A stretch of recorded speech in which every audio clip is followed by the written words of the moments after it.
I stood alone in the funeral home, staring at the empty chairs that should have held my family. My hands trembled as I clutched the small teddy bear Lucas had slept with every night since he was 3. The funeral director kept glancing at me with pity as the minutes ticked by and no one else arrived. Just 3 days ago, my sister Madison had screamed at me through the phone that his death was my problem because she was pregnant and needed her vacation.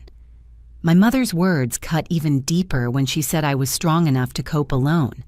As I placed that worn teddy bear next to my baby boy in his casket, I couldn't stop thinking about how my entire family had chosen a luxury Caribbean cruise over saying goodbye to my son. The nightmare began on a Thursday evening that started like any other. Lucas had been so excited about his sleepover at his best friend David's house. They were planning to work on their science project about ocean ecosystems, and Lucas had spent the previous week researching dolphins and coral reefs. He hugged me goodbye with that gap-toothed smile that always melted my heart, his inhaler safely tucked in his overnight bag like always. The call came at 2:17 in the morning. David's mother was hysterical, barely able to form coherent words between sobs. Lucas had suffered a severe asthma attack. The inhaler hadn't been enough. The ambulance was taking him to Riverside General Hospital. I don't remember driving there, only suddenly finding myself in the emergency room still wearing my pajamas and mismatched shoes. Dr. Harrison met me with that look medical professionals get when they have to deliver the worst news imaginable. They had tried everything. The attack had been too severe, triggering cardiac arrest. My healthy, vibrant 10-year-old son, who'd been talking about becoming a marine biologist just hours before, was gone. I collapsed in that sterile hospital corridor.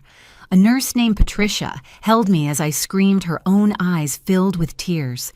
When I finally found the strength to see him, Lucas looked peaceful, like he was just sleeping. I kissed his forehead and whispered all the things I'd never get to tell him again. My fingers shook as I called my parents. It was 3:45 in the morning, but this was the kind of call that couldn't wait. My father answered on the 3rd ring, his voice groggy and irritated. The irritation vanished when I managed to choke out the words that Lucas was gone. "We'll be there as soon as we can," he promised. I heard my mother's voice in the background asking what was wrong. There was muffled conversation I couldn't make out. Then my father cleared his throat, and his next words shattered what was left of my heart. "Actually, Yvonne, we have a situation. We've already paid for this cruise $9,000 non-refundable. It leaves in 2 days. Madison and Tyler are going too with Tyler's new girlfriend. We can't get our money back." I stood in that hospital corridor, my son's body growing cold in the next room, and listened to my father explain why a vacation was more important than supporting me through the worst moment of my life. "Lucas is already gone," he said, as if that made it logical. "But this vacation can still happen. We've been planning it for months." The phone slipped from my numb fingers and clattered on the linoleum floor. Patricia picked it up, heard my father still talking about cruise logistics, and hung up on him. She held me as I sobbed, this stranger showing more compassion than my own family. I called Madison next, praying my sister would be different. She answered on the 1st ring, already knowing something was wrong. When I told her about Lucas, she was quiet for a long moment. Then she sighed, and I knew before she spoke that I was about to be devastated again. "Oh, Yvonne, this is terrible timing. I'm 13 weeks pregnant, and my doctor says I need to avoid stress. A funeral would be too much for me right now. Plus, we already packed for the cruise. Jordan bought new swim trunks and everything." My baby sister, who I'd held when she was born, who'd been Lucas's favorite aunt, was choosing swimwear over saying goodbye to him. I tried to make her understand. Lucas had loved her.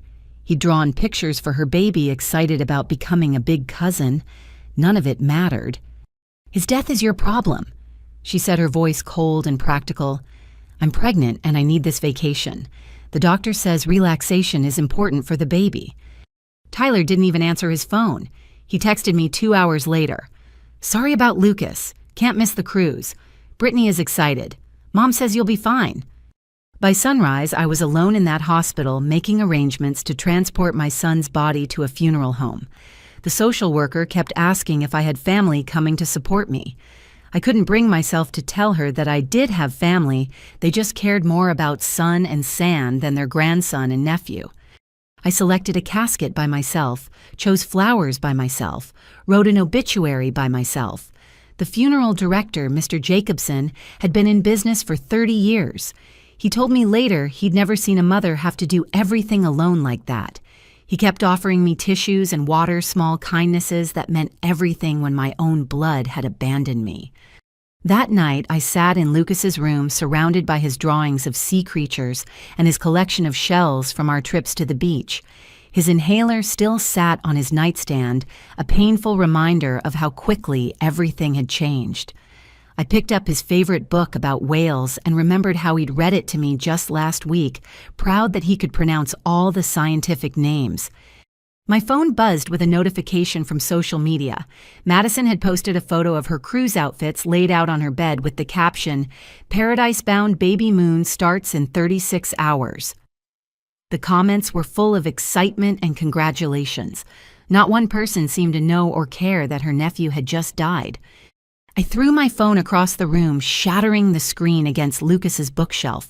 It felt good to break something, to have some physical manifestation of my shattered heart. Then I curled up in his bed, breathing in the scent of his shampoo, still on his pillow, and cried until I had no tears left. The next morning brought no relief from the nightmare. I forced myself to continue making funeral arrangements, each decision a fresh wound. Should we have an open or closed casket? What music would Lucas have wanted? The funeral home needed answers, and I had no one to help me make these impossible choices. I decided to try reaching my family one more time. Maybe the shock had worn off. Maybe they'd realized how monstrous their behavior was. I started with my mother, calling her as I sat in the funeral home's selection room, surrounded by tiny caskets no parent should ever have to choose from. "Mom, please, I'm picking out Lucas's casket alone. I need you here. He was your grandson." She sighed heavily as if I was being unreasonable. "Yvonne, you've always been the strong one. Even as a child, you never needed us the way Madison did. You'll handle this. You always do." "I'm not strong right now, Mom. I'm broken. My baby is dead." "Don't be dramatic. You'll get through this. We'll send flowers to the funeral home. What's the address?" "You'll send flowers.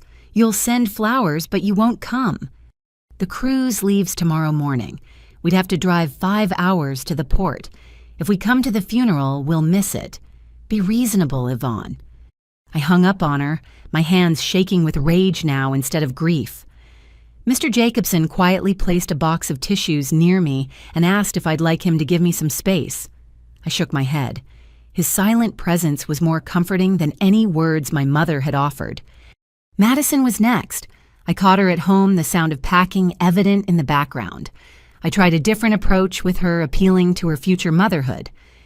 "Madison, when your baby is born, you'll understand how this feels. Please don't leave me alone with this. Lucas loved you so much. He was so excited about your pregnancy."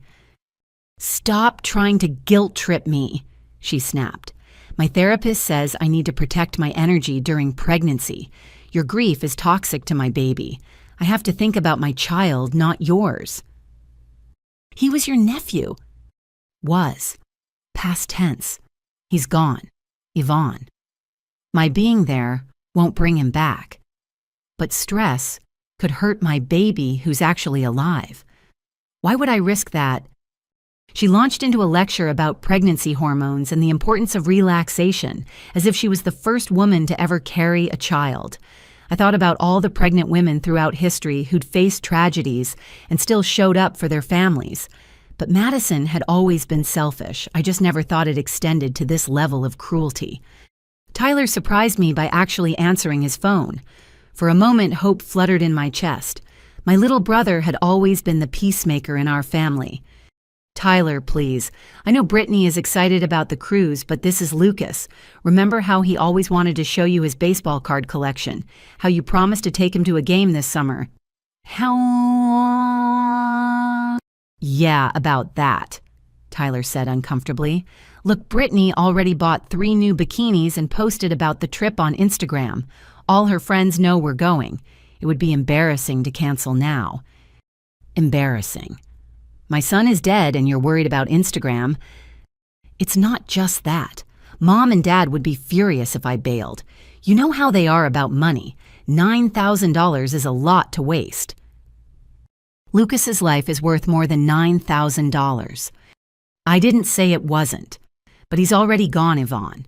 Whether I'm at his funeral or on a beach, he's still dead. At least on the cruise, some good comes from this situation. The casualness of his cruelty took my breath away. This was my baby brother who I'd helped with homework, who I'd defended from bullies who'd been Lucas's fun uncle, who always brought him comic books. Now he was talking about my son's death like it was an inconvenience to his vacation plans. I made one final attempt with my father calling him that evening. He answered with irritation already in his voice. Yvonne, we've discussed this. The decision is made. Dad, I'm begging you. I've never asked you for anything. Please be here for Lucas's funeral. He was your only grandchild. And throwing away $9,000 won't bring him back. Do you know how hard I worked for this vacation? How long your mother and I have been planning this? How can you be so cold? I'm being practical. Something you should learn. Death is a part of life. You need to accept it and move on. He died yesterday. And he'll still be dead whether we're there or not. But that money will definitely be gone if we don't get on that ship. That's when my Aunt Helen called. My father's sister rarely contacted me directly, so I was surprised to hear from her. Yvonne, honey, I just heard about Lucas. I'm so sorry. When is the funeral? I'll drive down from Portland. Her kindness made me cry all over again. I told her the details, then couldn't help but share how my family was abandoning me for a cruise. There was a long silence on her end. Yvonne, there's something you should know.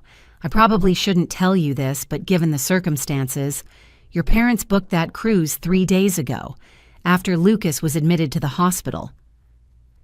The room spun. I gripped the phone tighter, sure I'd misheard. That's not possible. Dad said they'd been planning it for months. I know because your mother called me to brag about the last-minute deal they got. She said something about how they were sure Lucas would recover and the family would need something happy to look forward to after the stress. They gambled that he'd be fine, and they lost. I couldn't speak. My parents had literally bet against my son's life. While I was sitting in that hospital praying for a miracle, they were booking a Caribbean vacation. The cruelty of it was incomprehensible. I'm so sorry, honey. I'll be at the funeral. You won't be alone, I promise. After we hung up, I sat in Lucas's room for hours trying to understand how the people who were supposed to love us most could be so heartless. His drawings were still taped to the walls, colorful fish and whales and octopi that he'd spent hours perfecting. On his desk was the Mother's Day card he'd made me just 2 months ago. To the best mom in the whole ocean, love, Lucas. I realized then that my son had shown me more love and loyalty in his 10 short years than my family had shown in my entire life. The truth of that broke something inside me that I wasn't sure would ever heal. That night, I made a decision. If they wanted to abandon us, fine.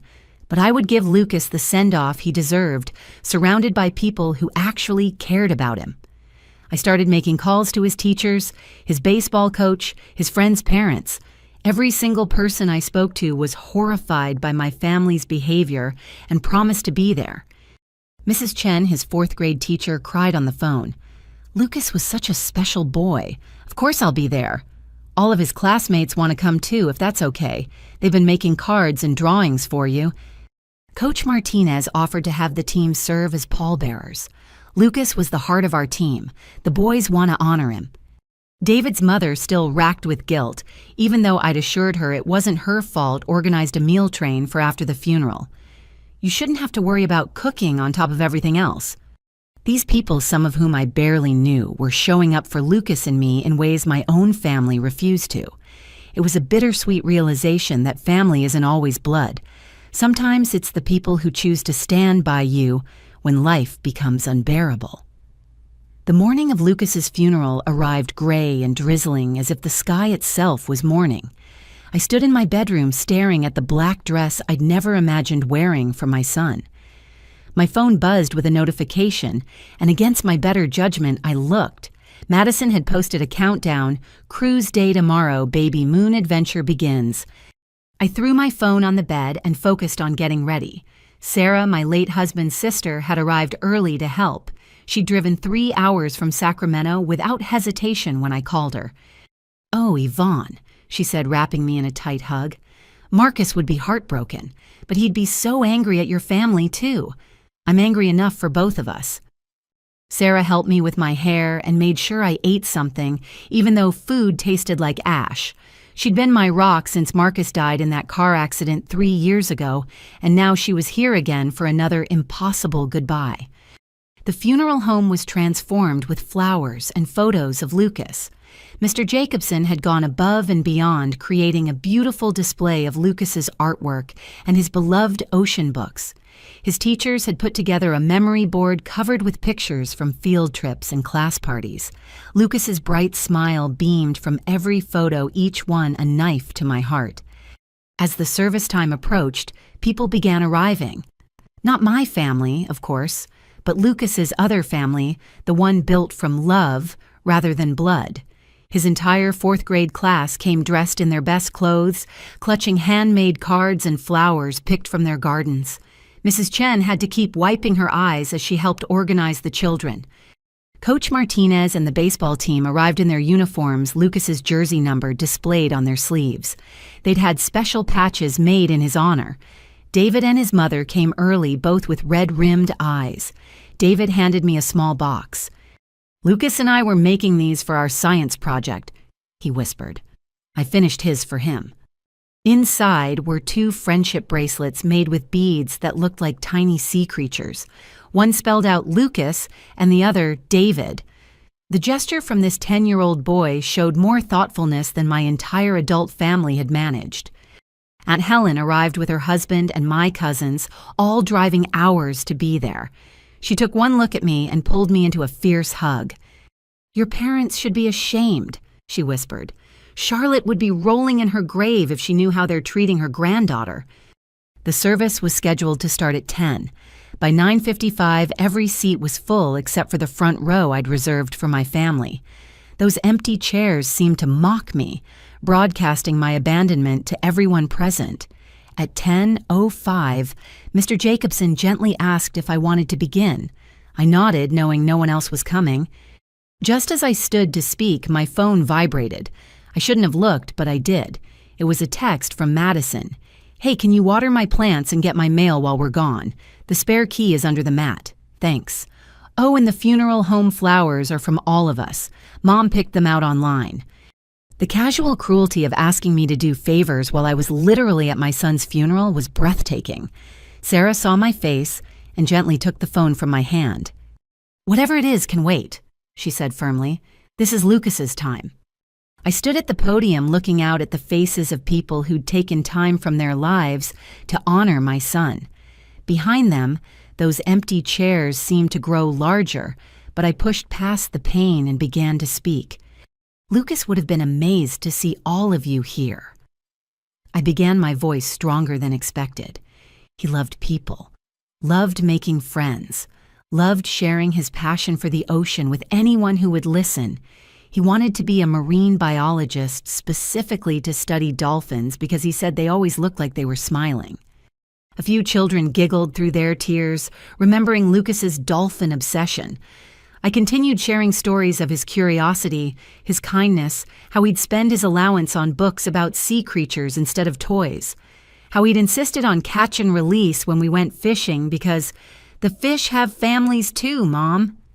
Mrs. Chen spoke next, her voice wavering as she described Lucas's enthusiasm in class, how he'd volunteer to read his ocean reports first and always included hand-drawn illustrations. Several of his classmates read poems they'd written about their friend, their young voices bringing fresh tears to everyone's eyes. Coach Martinez talked about Lucas's determination on the baseball field, how he wasn't the most athletic kid, but had the biggest heart. He cheered louder for his teammates' successes than his own, the coach said. That's the kind of character you can't teach. Throughout the service, I kept glancing at those empty chairs, each look a fresh wound. My parents, who'd been there for every school play and baseball game when appearances mattered, couldn't be bothered to show up when I needed them most. Madison, who'd called me crying over every minor pregnancy symptom, thought my grief was too toxic for her baby. Tyler, who'd crashed on my couch for 6 months after college, couldn't miss a vacation for his nephew's funeral. As we prepared to leave for the cemetery, Aunt Helen pulled me aside. "I need to tell you something else," she said quietly. "I overheard your father on a call yesterday. He was talking about life insurance. Yvonne, did you know they had a policy on Lucas?" The ground shifted beneath my feet. I gripped her arm to steady myself. "What? No, that's not possible. I never signed anything." "I don't know the details, but you might want to look into it. The way he was talking, it wasn't right." I filed this information away, too overwhelmed to process it fully.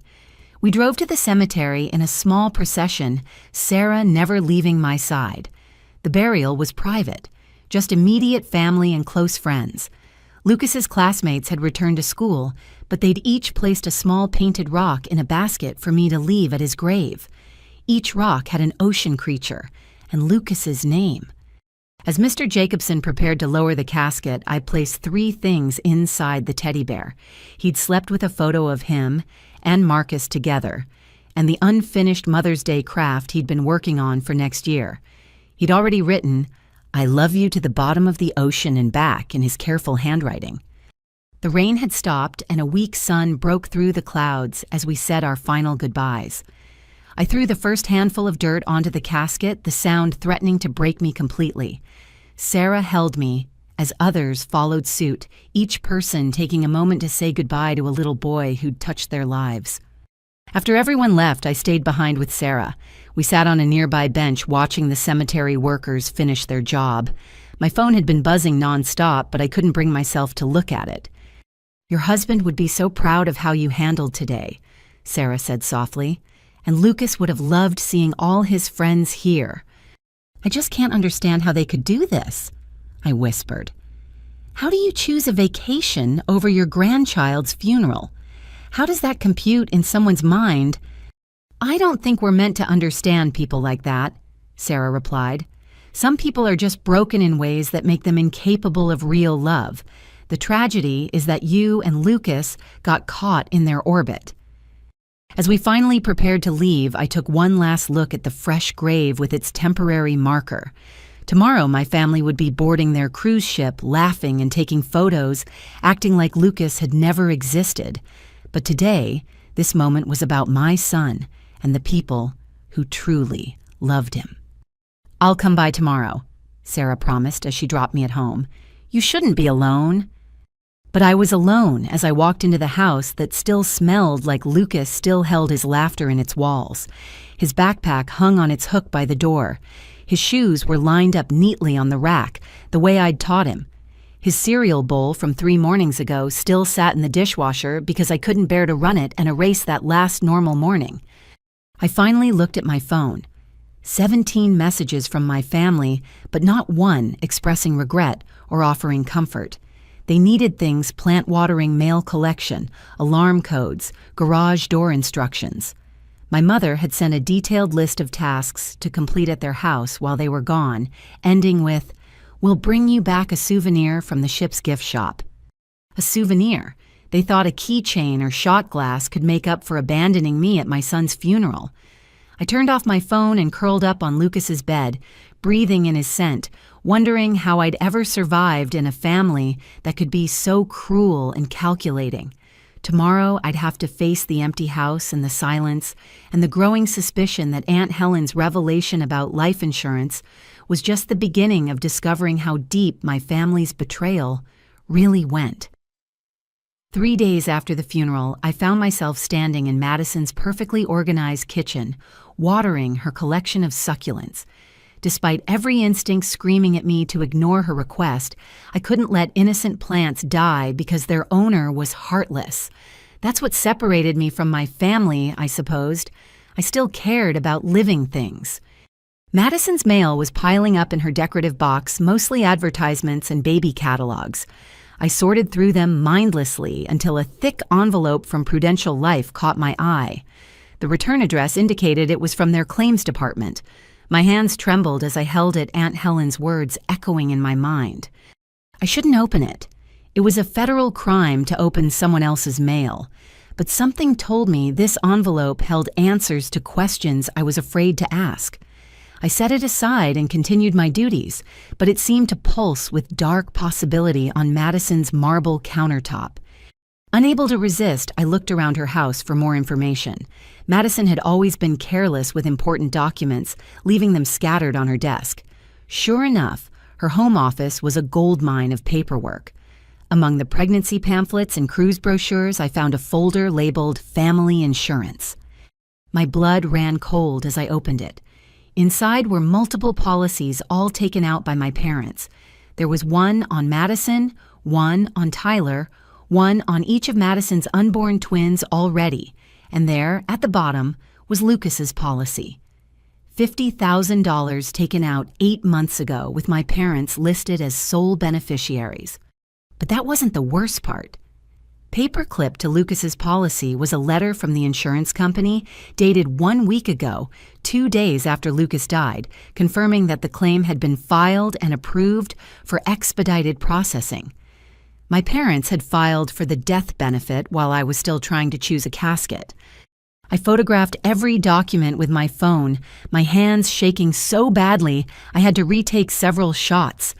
Then I found something else that made my stomach heave. A printed email exchange between my father and the insurance agent dated the day Lucas was hospitalized. Given the severity of the situation, what's the timeline for claim processing? My father had written. We have some time-sensitive financial commitments. The agent's response was professional but clear. Upon receipt of the death certificate, claims are typically processed within 5 to 7 business days. My father's reply, sent while I was sitting beside Lucas's hospital bed praying for a miracle. Good to know. We'll be in touch.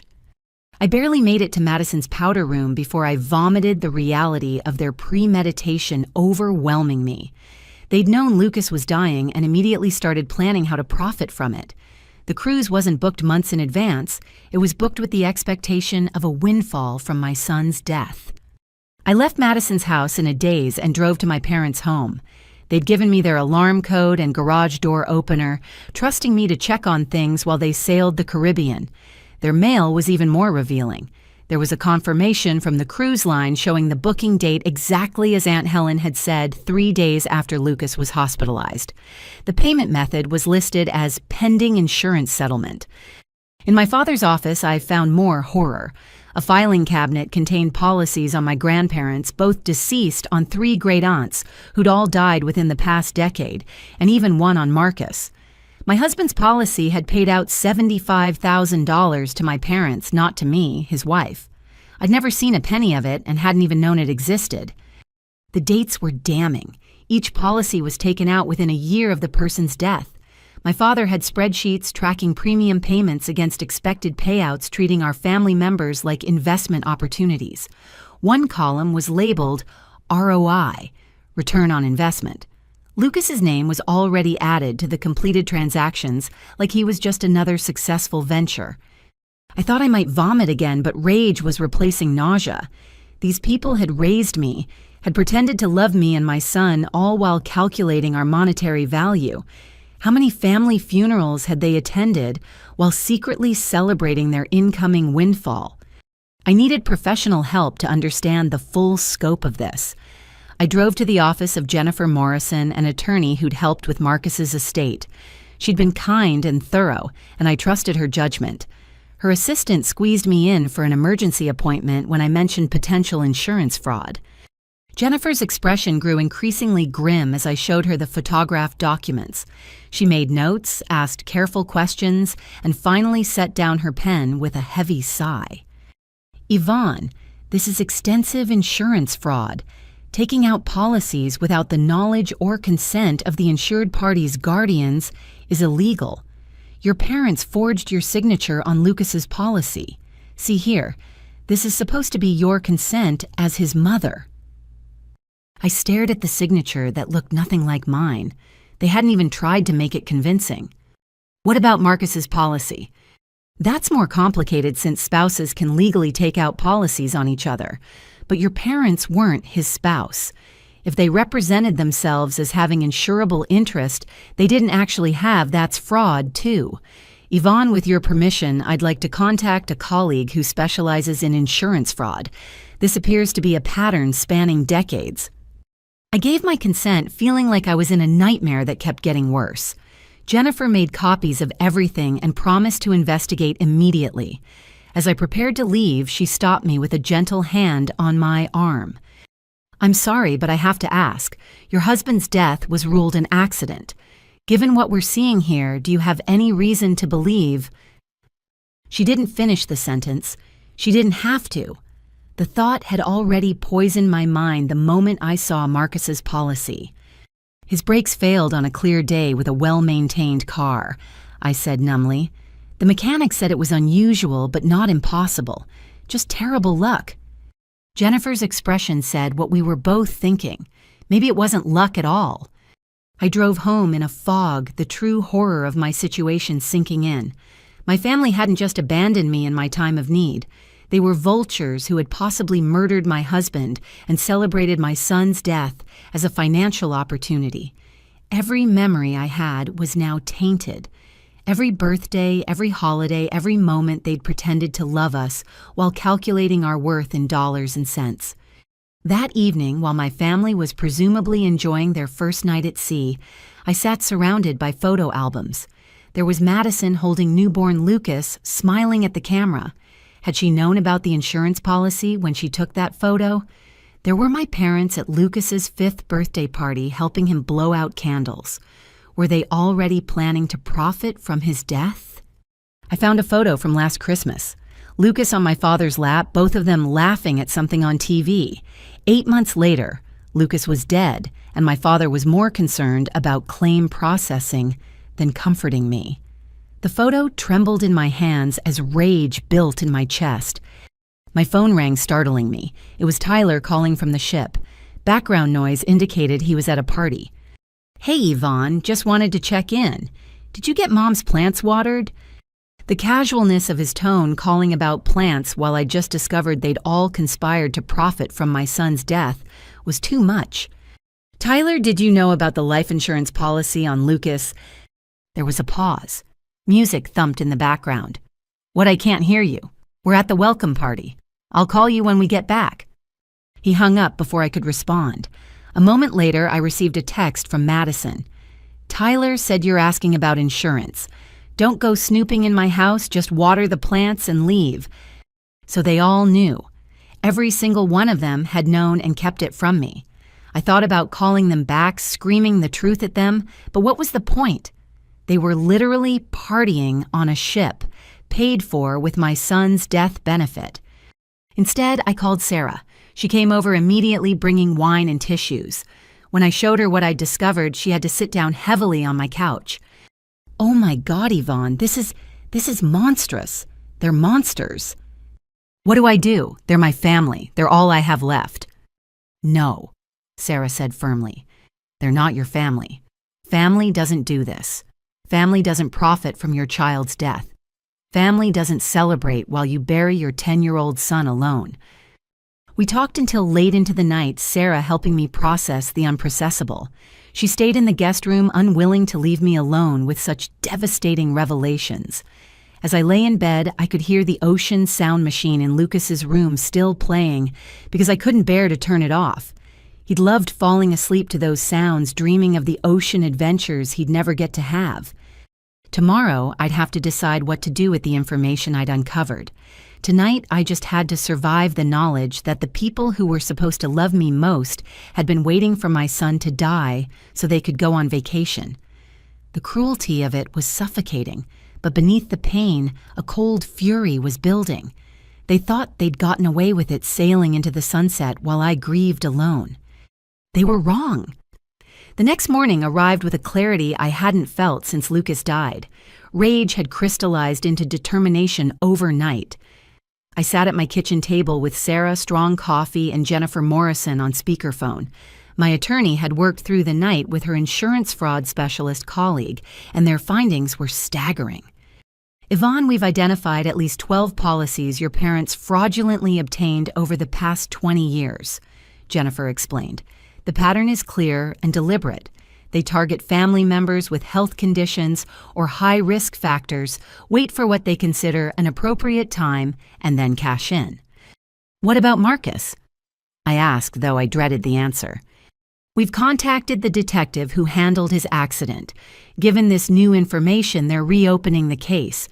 The mechanic who inspected the car noted that the brake line appeared to have been cleanly cut, not worn through. It was dismissed at the time as a manufacturing defect. Sarah gripped my hand as I absorbed this. My parents hadn't just celebrated my husband's death, they'd likely caused it. Lucas and I had been living with his killers, eating Sunday dinners with them, accepting their hollow condolences while they counted their blood money. What's our next step? I managed to ask. We filed charges for insurance fraud first. That's clear-cut with the forged signatures. The murder investigation will take longer, but the insurance fraud will be enough to start federal proceedings. Yvonne, are you prepared for this? Once we start, there's no going back. Your family will be arrested. They stopped being my family when they chose a cruise over my son's funeral, I said firmly. File everything. Jennifer promised to have paperwork ready by the afternoon. After we hung up, Sarah and I strategized. The cruise lasted 7 days. I had 4 more days to gather evidence before they returned, 4 days to prepare for the confrontation that would destroy them.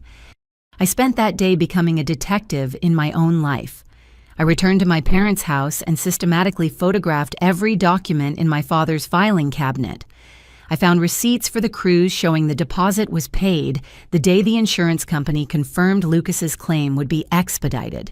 I discovered printed Google searches from my father's browser history, including how long does brake fluid take to drain and accidental death insurance payout timeline. The evidence was damning, but I wanted more. I wanted to understand the full scope of their monstrosity. In my mother's craft room, I found her diary. She'd always been an obsessive journaler, and her entries about Lucas made me sick. The boy's asthma is getting worse. She'd written 6 months ago. Robert thinks we should increase the policy amount before it becomes a pre-existing condition issue. Sometimes I feel guilty, but then I remember we're not causing anything to happen. We're just being prepared. Another entry from the week Lucas died. Yvonne called crying about Lucas being in the hospital. Robert already checked with the cruise line about last-minute bookings. I know it seems cold, but we've been planning this vacation for so long I had to laugh at her own lie. The boy has been sickly since birth. It's not our fault nature is taking its course. I photographed every incriminating page, my hands steady despite the horror. My mother had convinced herself they weren't murderers, just opportunists. The distinction was meaningless when the result was my son in the ground and them on a ship. That evening, Tyler posted a video on Instagram from the cruise. He was drunk laughing with his girlfriend at a comedy show. In the background, I could see my parents and Madison all smiling without a care in the world. Madison was showing off her baby bump to other passengers, probably spinning tales about her excitement for motherhood while her nephew lay in a fresh grave. The comments on the video were from friends congratulating them on the vacation, saying how much they deserved to relax. One comment made me pause. "So sorry to hear about your family emergency. Glad you could still make the trip." Family emergency. That's how they were spinning Lucas's death to save face, a minor inconvenience they'd overcome to still enjoy their blood money cruise. I called Aunt Helen that night, needing to talk to someone who'd known my parents before they became monsters. She answered immediately, having been worried about me. "I've been thinking about calling you," she said. "Yvonne, I'm so angry I could spit. Your grandmother would be horrified by their behavior." "Did you know about the insurance policies?" There was a long pause. I suspected. After my mother died, your father asked a lot of questions about her life insurance, seemed disappointed when he learned she'd cashed it out for her cancer treatment. I started noticing a pattern: family members dying and your parents suddenly having money for renovations or vacations. Why didn't you say anything? What could I say? That I suspected my brother was profiting from death? I had no proof, just an ugly feeling. I'm sorry, Yvonne. I should have warned you. We talked for another hour, Helen, filling in pieces of family history that took on sinister new meaning. The cousin who died in a hiking accident just months after my parents visited him. The great-aunt whose medication had been mysteriously switched, leading to a fatal interaction. Each death had seemed isolated tragic, but not suspicious. Together they painted a picture of serial killers who used insurance forms instead of weapons. Over the next 3 days, I built my case with Jennifer's guidance. We documented everything, created timelines, gathered witness statements. Sarah never left my side, making sure I ate and slept. The funeral home director, Mr. Jacobson, provided a statement about the unusual lack of family presence. The insurance company began their own investigation once Jennifer submitted the fraud evidence. Tyler's girlfriend, Brittany, turned out to be an unexpected ally. She called me from the ship, drunk and crying. "I'm so sorry about your son," she sobbed. "I didn't know he'd just died. Tyler told me the funeral was weeks ago. I would never have come if I'd known. This is so fucked up." She revealed that my family had been acting strangely on the cruise. My father kept checking his phone for bank deposits. Madison had bought thousands of dollars in designer baby clothes, charging them to my parents' room. My mother had booked spa treatments every day, joking about finally being able to afford the luxury she deserved. "They're acting like they won the lottery," Brittany said. "Now I know why. I'm breaking up with Tyler as soon as we dock. This is sick." I thanked her for her honesty and added her statement to our growing pile of evidence. By the time my family's cruise ship was heading back to port, we were ready. Jennifer had coordinated with federal investigators who would be waiting at the dock. I had copies of everything backup stored in multiple locations. The house of cards my parents had built on the bones of our family was about to collapse. The night before they returned, I stood in Lucas's room one more time. His collection of ocean books still lined the shelves. His drawings still decorated the walls. He'd never grow up to be the marine biologist he'd dreamed of becoming, never swim with dolphins or discover new species in the deep. But I would make sure his death meant something. I would get justice for him and Marcus and all the family members who'd been reduced to dollar signs in my parents' ledgers. "I'm going to make them pay, baby," I whispered to his empty room. "They thought they could profit from losing you, but they're about to lose everything." Tomorrow the confrontation would begin. They'd dock expecting to return to their normal lives, maybe hand me a souvenir and ask if I'd gotten over my grief yet. Instead, they'd find that their carefully constructed scheme had unraveled, and the daughter they'd dismissed as too strong to need support had become their worst nightmare. I smiled grimly as I turned off Lucas's ocean sounds for the first time since he'd died. The waves had soothed me through my darkest nights, but tomorrow I would become the tsunami that destroyed everything my family had built on the graves of those who'd loved them. The morning my family was due to return from their cruise, I positioned myself strategically. Jennifer had advised me to let them come to me rather than meeting them at the port where federal agents would be waiting. I wanted to see their tanned, relaxed faces when they realized their vacation was the last peaceful moment they'd ever have. By 2 p.m, I heard cars pulling into my driveway. They'd come straight to my house, not even bothering to drop their luggage at home first. Through the window, I watched them emerge from Tyler's SUV, all golden tans and casual clothes. Madison's baby bump was more pronounced, displayed proudly in a tight sundress that probably cost more than Lucas's funeral flowers. They didn't knock. My mother used her spare key, calling out cheerfully as they entered my home, like they hadn't abandoned me in my darkest hour. "Yvonne, we're back. Where are you, sweetheart?" The false endearment made my skin crawl. I stayed in the living room, letting them come to me. They filed in with shopping bags and bright smiles, my mother carrying a gift shop bag that presumably held my consolation prize. "There you are," Mom exclaimed, moving to hug me. I stepped back and her smile faltered. "What's wrong? Are you still upset about the funeral?" "Honey, we talked about this. You need to move forward." "The cruise was amazing." Madison interrupted, rubbing her belly. "The baby loved all the food. Oh, I brought you something." She pulled out a ceramic dolphin about 3 inches tall, the kind of mass-produced trinket found in every port gift shop. Since Lucas loved ocean stuff, I thought this would be nice for his room. The casualness of giving me a cheap dolphin to memorialize my dead son made Sarah, who was sitting quietly in the corner, audibly gasp. My family finally noticed her presence. "Sarah," my father said coldly, "I didn't realize you were here. Family meeting time." "She is family," I said, my voice steady. "More than any of you have been. Sit down, all of you." Something in my tone must have penetrated their vacation haze because they exchanged glances before settling onto my furniture. Tyler looked uncomfortable, probably because Brittany had broken up with him at the port as promised. Good. "So dramatic," Mom muttered, but she sat. "I need to see Lucas's room," Madison announced. "I want to get ideas for the nursery, and since he won't be needing his furniture anymore..." The rage I'd been controlling threatened to explode. My dead son's bed wasn't even cold, and she was already redecorating with it in her mind. "Actually, that's why you're here," I said calmly. "We need to discuss Lucas's things, and Marcus's things, and Grandma Ellen's things, and Cousin Jeffrey's things. Should I continue?" My father's tan seemed to fade slightly.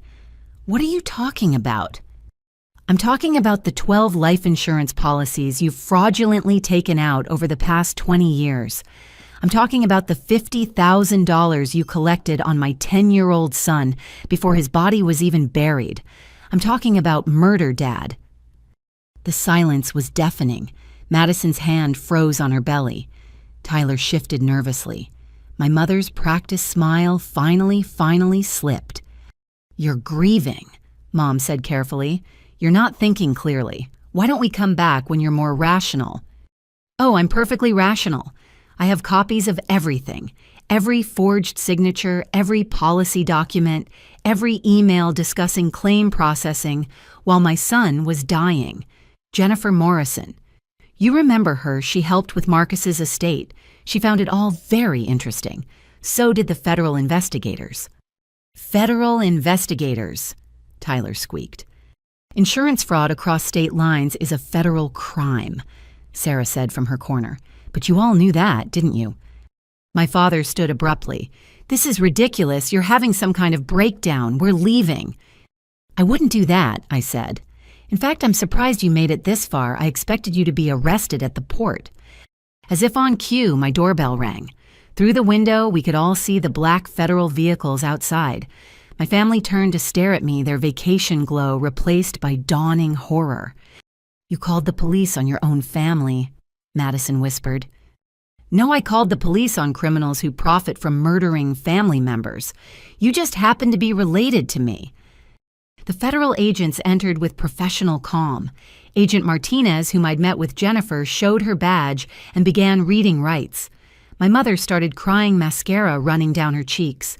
Not tears for Lucas or Marcus or any of the family members they'd killed, but tears for herself. "Yvonne, please," she begged as handcuffs were produced. "We're your parents. How can you do this? How could you celebrate on a cruise while I buried my son alone?" I shot back. "How could you forge my signature to profit from his death? How could you plan Marcus's murder?" "We didn't kill anyone," my father protested as Agent Martinez cuffed him. "The insurance policies were just financial planning that coincidentally paid out right before vacations and renovations," Agent Chen said, reviewing her notes.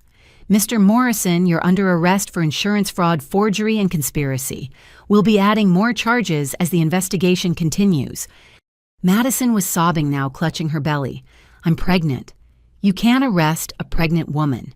This stress is bad for my babies." "Maybe you should have thought about that before becoming an accessory to fraud," I said coldly. "Oh, and Jordan knows everything. He's filing for divorce and custody. Turns out he doesn't want his children raised by criminals." That broke her completely. She wailed as a female agent carefully arrested her, mindful of her condition, but not swayed by it. Tyler went quietly, his head hanging. As they were led out, he looked back at me. "I'm sorry about Lucas," he said quietly. "I didn't know I just thought it was weird timing." "But you knew about the insurance and said nothing," I replied. "Your silence makes you complicit." As the agents led my family away, neighbors gathered on their lawns to watch the spectacle. Mrs. Patterson from next door caught my eye and nodded approvingly. She'd been at Lucas's funeral, had seen the empty family chairs. Sometimes the neighborhood knows more than we think. My mother made one last attempt as she was placed in the vehicle. "Yvonne, remember, I'm your mother. I gave birth to you. And then you spent 20 years planning how to profit from my death," I called back. "The only reason I'm alive is because you couldn't forge a policy on an adult who'd notice." The vehicles pulled away, taking my biological family to face justice. Sarah wrapped her arms around me as I finally let myself cry, not from sadness, but from release. The weight I'd carried since discovering their crimes lifted slightly. Inside, on my coffee table, sat the ceramic dolphin Madison had brought. I picked it up, feeling its cheap weight, noting the Made in China sticker on the bottom. This was what they thought my son's life was worth. A $3 trinket from a cruise ship gift shop. I threw it against the wall, watching it shatter into pieces. Each shard seemed to represent a family member who'd chosen greed over love, vacation over compassion, money over my son's memory. Sarah helped me clean up the pieces, neither of us speaking. Some things were too big for words. That evening, as news of the arrests spread through town, I received dozens of calls and messages. Support from Lucas's teachers, his friends' parents, the baseball team. The community that had shown up for his funeral was showing up again, proving that family isn't always blood.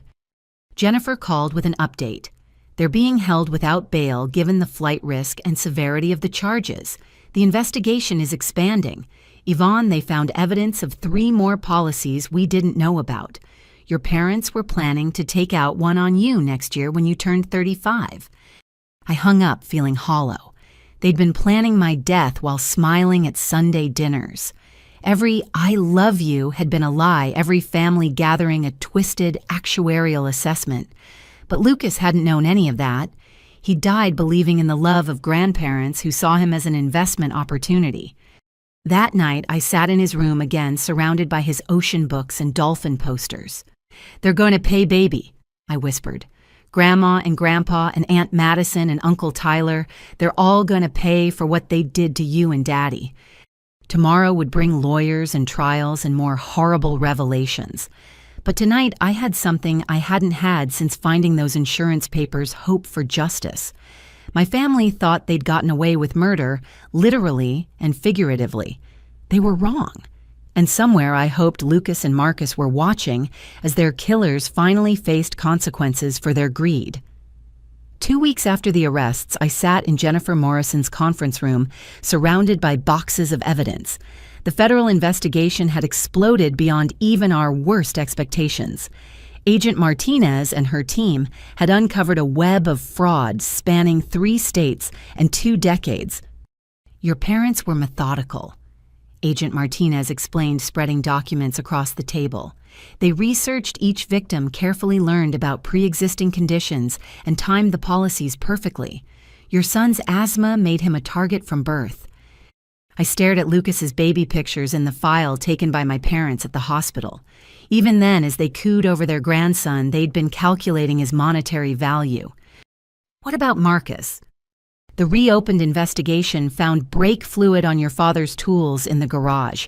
He claims it was from maintaining his own vehicle, but the timeline doesn't match. Marcus's accident occurred 2 days after your father purchased the fluid. My hands clenched into fists. They'd smiled at our wedding, given toasts about family and love, then murdered my husband for $75,000. Jennifer shuffled through her papers. There's something else. We served them with papers for both criminal and civil charges. The civil suit includes emotional distress, wrongful death, and fraud. Your parents' attorney reached out. They want to negotiate. Negotiate, Sarah, who'd accompanied me to every meeting, scoffed. They killed her husband and celebrated her son's death with a cruise. What's to negotiate? They're scared, Jennifer said simply. "The federal charges alone carry 20 to 30 years. Your mother is 71, your father 73. This is essentially a life sentence. They want to offer information in exchange for reduced charges." What information could they possibly have that matters more than justice for Lucas and Marcus? Jennifer and Agent Martinez exchanged glances. Tyler provided something interesting during his interrogation. He's been more cooperative than the others, seems genuinely remorseful. She placed an old tablet on the table. "This belonged to your father. Tyler knew the password and gave it to us. Yvonne, there are recordings on here. Your father documented everything." My blood ran cold. What kind of recordings? Conversations, planning sessions, even some incidents. He was paranoid about your mother betraying him, so he recorded their schemes, including discussions about Marcus's accident and plans for what they called the Lucas situation. I couldn't breathe. Sarah grabbed my hand as Agent Martinez pulled up a file. "Are you sure you want to hear this? It's damning evidence, but it's also your parents discussing your son's death like a business transaction." I nodded, steeling myself. The recording started my father's voice filling the room. "The boy's getting sicker. Doctor says his asthma is severe." "Good," my mother's voice replied casually. "The worse his condition, the less suspicious it looks. We wait until he's about 10, maybe 11. Old enough that we've gotten our money's worth in premiums, young enough that no one suspects anything." "What about Yvonne?" "She's always been too emotional. She'll fall apart, but she's strong. She'll survive. Besides, once we collect on Lucas, we can start planning for her. 35 is a good age, statistically speaking." The recording continued, but I couldn't hear it over the roaring in my ears. They'd planned my son's death when he was barely walking. Every birthday party, every Christmas, every time they'd played with him had been a lie. "There's more," Agent Martinez said gently. "Tyler recorded some conversations too, starting about 6 months ago when he began suspecting something was wrong." The next recording was from the cruise ship. I recognized the background noise from Tyler's Instagram videos. "I can't believe Yvonne had the nerve to guilt trip us." Madison's voice slurred drunkenly. "Like we caused Lucas's death or something." "Well, technically," Tyler's voice started. "Don't even joke about that," my father snapped. "The inhaler tampering was never proven. For all anyone knows, it was a defective product." My world tilted. Inhaler tampering. Agent Martinez paused the recording. "We had Lucas's inhaler tested after this. There were traces of an irritant that would have made an asthma attack worse, not better. It appears someone replaced the medication with something designed to trigger respiratory distress." I vomited into the wastebasket Jennifer quickly provided. My parents hadn't just profited from Lucas's death, they'd caused it. They'd sent my baby to a sleepover with a tampered inhaler, knowing he'd have an attack, knowing it would kill him. "Tyler didn't know about this part," Agent Martinez continued. "His cooperation and recordings are the only reason we can prove premeditation. He's agreed to testify against the others in exchange for a reduced sentence." Reduced sentence. I wiped my mouth, rage replacing nausea. He knew they were killing family members and said nothing. He was 24 when he figured it out, financially dependent on them and scared. He's not innocent, but he's also somewhat a victim. He's provided evidence on 6 other family deaths we're now investigating as homicides. The rest of the meeting blurred together. More recordings, more evidence, more horror. Madison had helped research insurance policies, though she claimed ignorance about the murders. She'd thought they were just committing fraud, not killing people. As if that made it better. By the time we left Jennifer's office, I felt hollowed out. Sarah drove me home while I stared at nothing, trying to process that my parents had murdered my son with a doctored inhaler. "Tyler wants to see you," Jennifer had said before we left. "He's out on bail with an ankle monitor. He says he has something of Lucas's you should have." I'd refused. I couldn't face any of them yet, maybe ever. But that night, as I lay in bed, unable to sleep, I wondered what Tyler had. Something of Lucas's that my parents had hidden. Another piece of evidence. The next morning brought a circus of media attention. Insurance murder family was trending nationally. Reporters camped outside my house until Sarah chased them off with threats of restraining orders. My phone rang nonstop with interview requests, book deals, movie offers, vultures of a different kind profiting from tragedy. I turned them all down and focused on the legal proceedings. The federal prosecutor, Amanda Chen, was brilliant and ruthless. She walked me through the charges, each one carrying years in prison. With the murder charges added to the fraud, your parents are looking at life without parole. Madison might get 25 to 30 years. Tyler's cooperation could get him down to 5 to 10. What about the other victims' families? We're contacting everyone. Some cases are too old to prosecute, but the families deserve to know.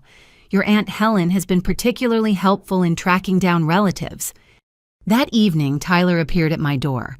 I almost didn't answer, but something in his expression through the window made me relent. He looked haggard, aged 10 years in 2 weeks. "I know you hate me," he started.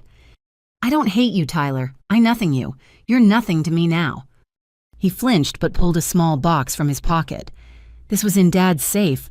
I think Lucas would want you to have it." Inside was a USB drive labeled Lucas Project.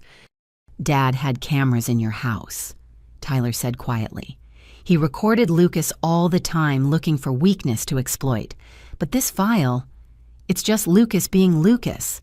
Hours of him playing, reading, talking about the ocean. Dad meant it for evil, but it's all I could save of him for you. I took the drive with trembling hands. Tyler turned to leave, then stopped. "I know it doesn't matter, but I loved him. Lucas. I loved him and I let them kill him because I was a coward. I'll testify. I'll tell everything. I'll spend whatever time in prison they give me. But I needed you to know that someone in our family actually loved your son." He left before I could respond. That night, I plugged in the USB drive and found exactly what he'd promised. Hours of video of Lucas just living his life, reading his ocean books, drawing whales, telling Marcus about his day at school. My parents had meant to study him like a lab rat, but instead they'd captured the pure joy of a little boy who loved life. I watched until dawn, crying and laughing and remembering. In one video, Lucas looked directly at the hidden camera and waved. "Hi, Grandpa's secret camera," he chirped. "I know you're there. Mommy says you like to watch me because you love me. I love you too." Even in their surveillance, he'd found love. That was Lucas always seeing the best in people who didn't deserve it. I saved every video, backed them up in multiple places. These weren't the memories I'd chosen to record, but they were precious. Nonetheless, the trial was set to begin in 3 months. I had that long to prepare to steel myself for facing them in court, but I also had that long to figure out how to honor Lucas's memory beyond just seeking justice. He'd wanted to save the oceans. Maybe I could save other children from grandparents who saw them as dollar signs instead of family. The ceramic dolphin pieces still sat in a bag in my closet. I'd kept them, not sure why. Now I knew. They were evidence of how little my family valued Lucas's life. $3 in a gift shop, $50,000 in insurance money. Both equally obscene prices for a little boy who was priceless. Tyler's decision to fully cooperate with authorities opened floodgates of information we never expected. 3 days after he gave me the USB drive, Agent Martinez called an emergency meeting. Tyler would be there wearing a wire for the past week, and what he'd uncovered changed everything. I sat across from my brother in the federal building's conference room, Sarah beside me, and attorneys filling the remaining chairs. Tyler looked terrible, hollow-eyed and thin, the weight of his complicity eating at him visibly. "Before we begin," Agent Martinez said, "Tyler has been recording conversations with your parents in Madison from jail. They don't know he's cooperating. What you're about to hear is disturbing." Tyler spoke first, his voice barely audible. "I went to see them separately, pretended I was trying to coordinate our defense. Dad thought I was still on their side." The first recording was from the county jail, Tyler visiting our father. "They can't prove anything about the inhaler," Dad's voice said confidently. I was careful. Wore gloves replaced it weeks before. Even if they test it, the residue could be from anywhere. But they found your searches about respiratory irritants, Tyler prompted. Circumstantial. I have allergies. I was researching for myself. What about Marcus? A pause. What about him? Come on, Dad, it's just us. I need to know what I'm defending. Another pause, then a chuckle that made my skin crawl. That boy was too trusting. Told me he was taking the car in for service, even gave me a spare keys in case he needed a ride. Simple matter of waiting until the night before. Brake fluid drains fast when you know where to cut. I gripped Sarah's hand hard enough to hurt. Hearing him admit it so casually, like he was discussing changing oil instead of murdering my husband, was devastating. How many others, Dad? Why do you want to know? Because I'm your son. Because I'm facing prison. Because I deserve to understand what I'm part of. Pride crept into our father's voice. 17 successful claims over 22 years. Your mother wanted to stop at 10, but the money was too good. Do you know what retirement costs these days? 17 family members. 17 people who'd trusted them, loved them, died for their retirement fund. Tyler switched off that recording. Mom was worse, he said quietly. The next recording was Madison and our mother in the women's facility. I can't believe Yvonne did this to us, Madison whined. My babies need their grandmother. Your babies need their inheritance more, Mom replied coldly. Though that's gone now, thanks to your sister's dramatics. Maybe she'll forgive us eventually, for the twins' sake. Mom laughed a sound I'd never heard before, cruel and calculating. Yvonne was always too soft. That's why we had to handle Lucas ourselves. She'd never have the stomach for what needed to be done. But you said his death was natural. Oh, Madison. Still so naive. Nothing about our family finances has been natural for 20 years. Your grandfather's heart attack helped along. Cousin Jeffrey's allergic reaction, peanut oil in his coffee creamer, Aunt Dolores's fall down the stairs. She was pushed.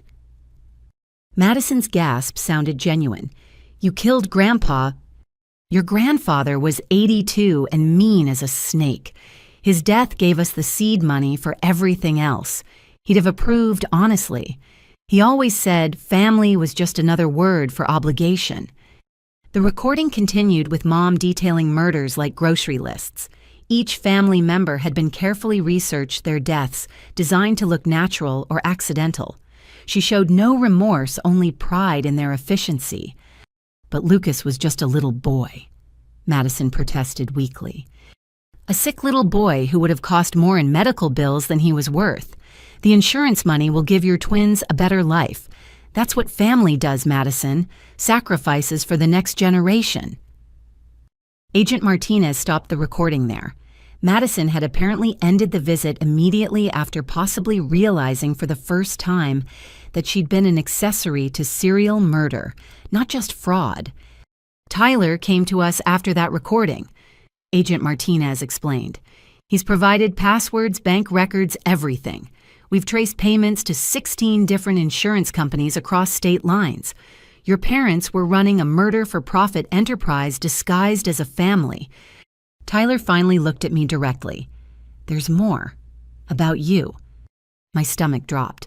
What about me? He pulled out a notebook, his hands shaking. I found this in Dad's office months ago. It's why I started recording. Inside were detailed notes about my life, my daily routines, my health history, my coffee preferences, my jogging routes, pages of surveillance documenting when I was alone, when I was vulnerable. At the top of one page in my father's handwriting, why? 35th birthday. Marcus precedent established. Single mother accident. They'd been planning my murder for my 35th birthday just 6 months away. They were going to make it look like you had an accident devastated by grief, Tyler explained. Dad had already researched your life insurance options, $2 million policy naming them as beneficiaries to care for any future grandchildren. But I would never name them. They were going to forge it like all the others. After you were dead, who would know? The room spun.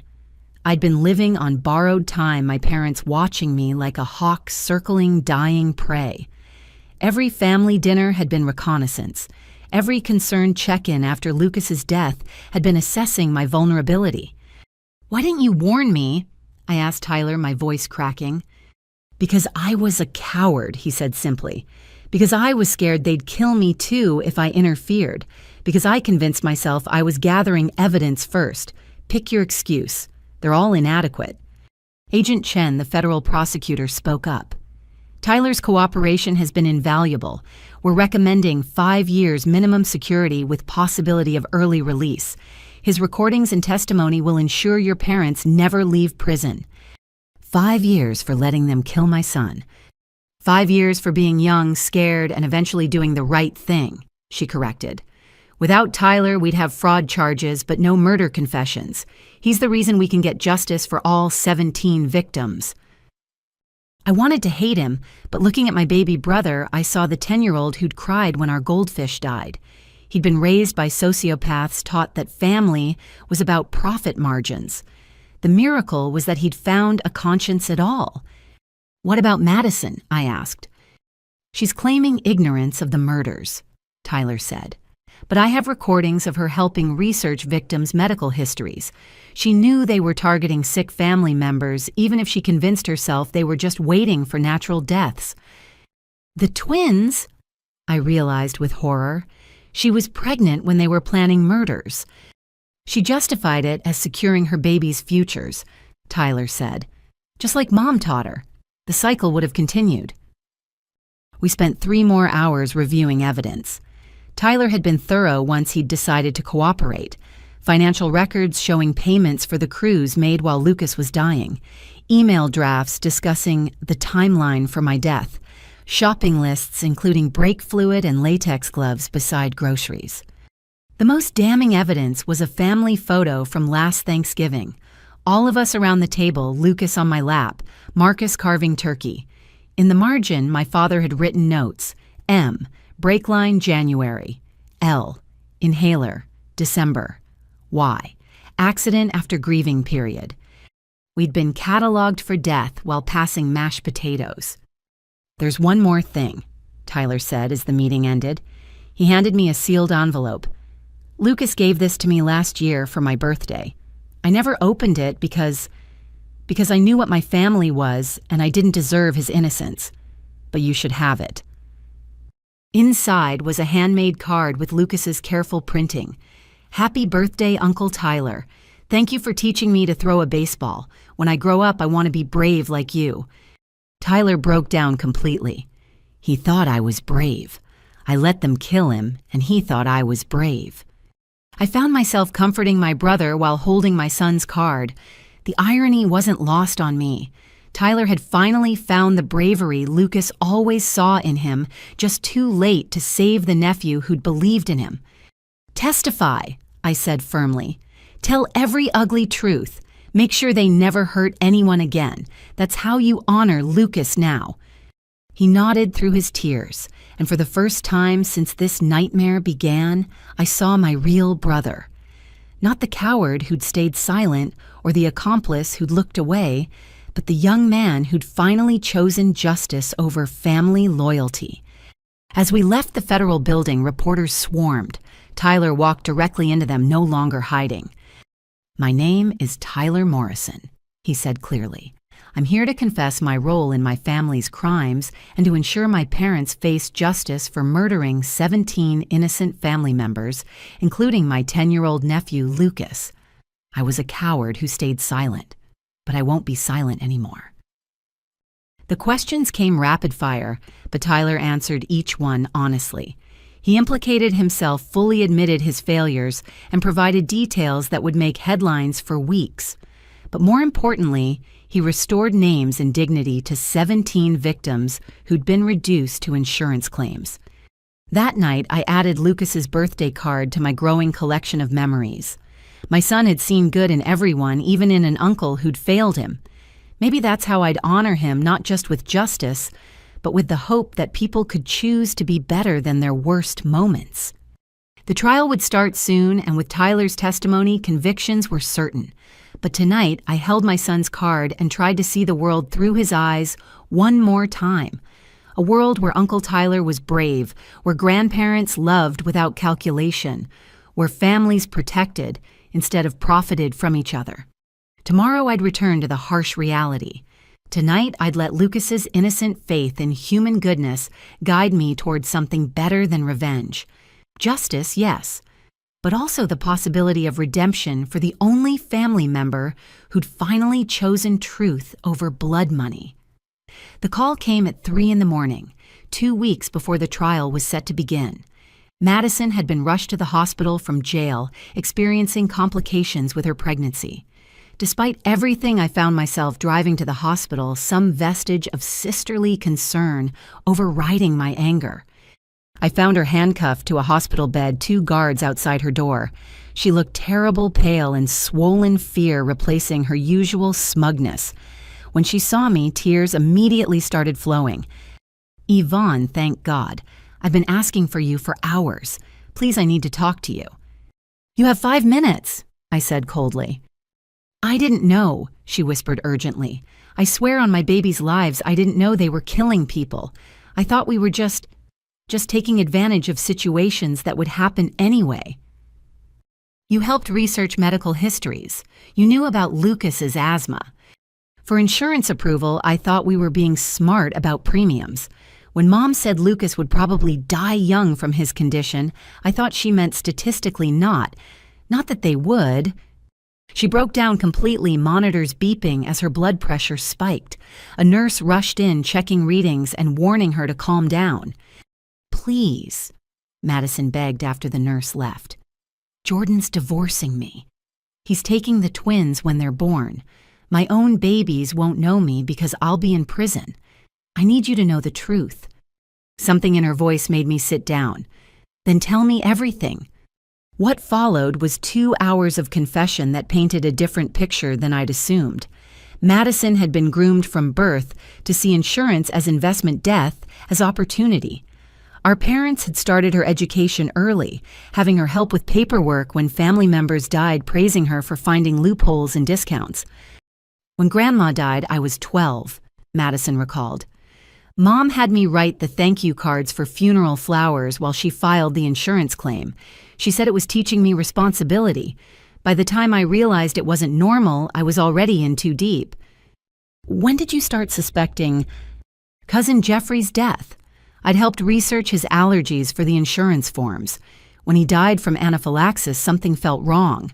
But Mom said I was being paranoid that lots of people have severe allergies." She pulled out a worn notebook from her bag, one the guards had apparently cleared. "I started keeping track after that. Deaths in our family versus statistics. We were dying at 3 times the normal rate. But every time I brought it up, Mom would gaslight me. Say I was being morbid, that I was upset because of hormones." The notebook was disturbing. Madison had documented every family death for the past decade, noting suspicious circumstances. She'd been building the same case Tyler had, but from a different angle. "Why didn't you go to the police?" "With what suspicions math besides, they're my parents. I kept telling myself I was wrong, that I was seeing patterns that weren't there. Even when Tyler started acting strange, I ignored it." "But the cruise. You knew Lucas had just died and you went on a cruise." Fresh tears flowed. "Mom called it a baby moon, said I needed to relax for the twins, said Lucas was already gone and my living babies needed me healthy. She made it sound so logical. But on that ship, when she started talking about the insurance money buying baby furniture, she trailed off, hand on her belly. The twins kicked visibly and I felt an unexpected pang. These babies were innocent of their family's crimes. Jordan recorded everything," Madison continued. "My breakdown when I realized the truth. He was gathering evidence for custody before I even knew I needed a divorce lawyer. He's a good man. He'll raise them right away from this poisonous family. Why should I believe you didn't know?" Madison pulled out her phone, showing me text exchanges with our mother. The manipulation was masterful.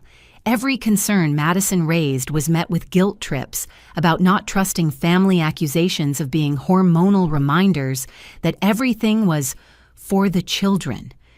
"Look at this one," Madison said, scrolling to a conversation from the day Lucas died.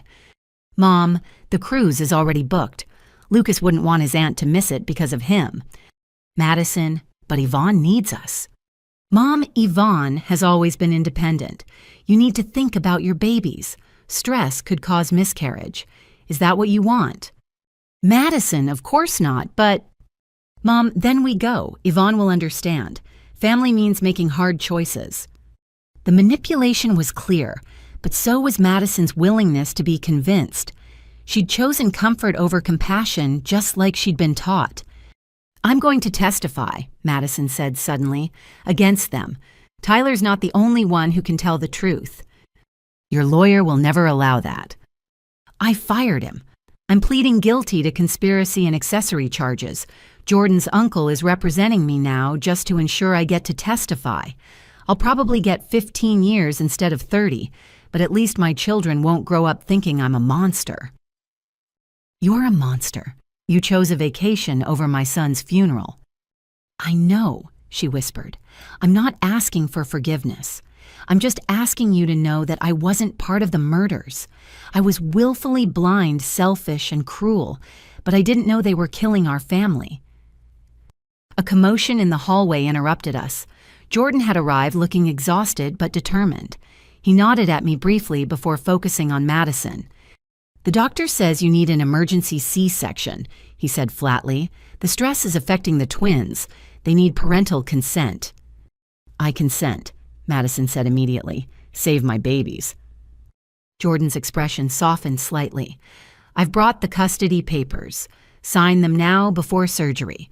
Full custody to me, no visitation rights until you've served your sentence and completed therapy." Madison signed without reading, tears streaming. "Just promise me you'll tell them I loved them, that I did one right thing by letting you raise them." As they prepared to wheel her to surgery, she grabbed my hand.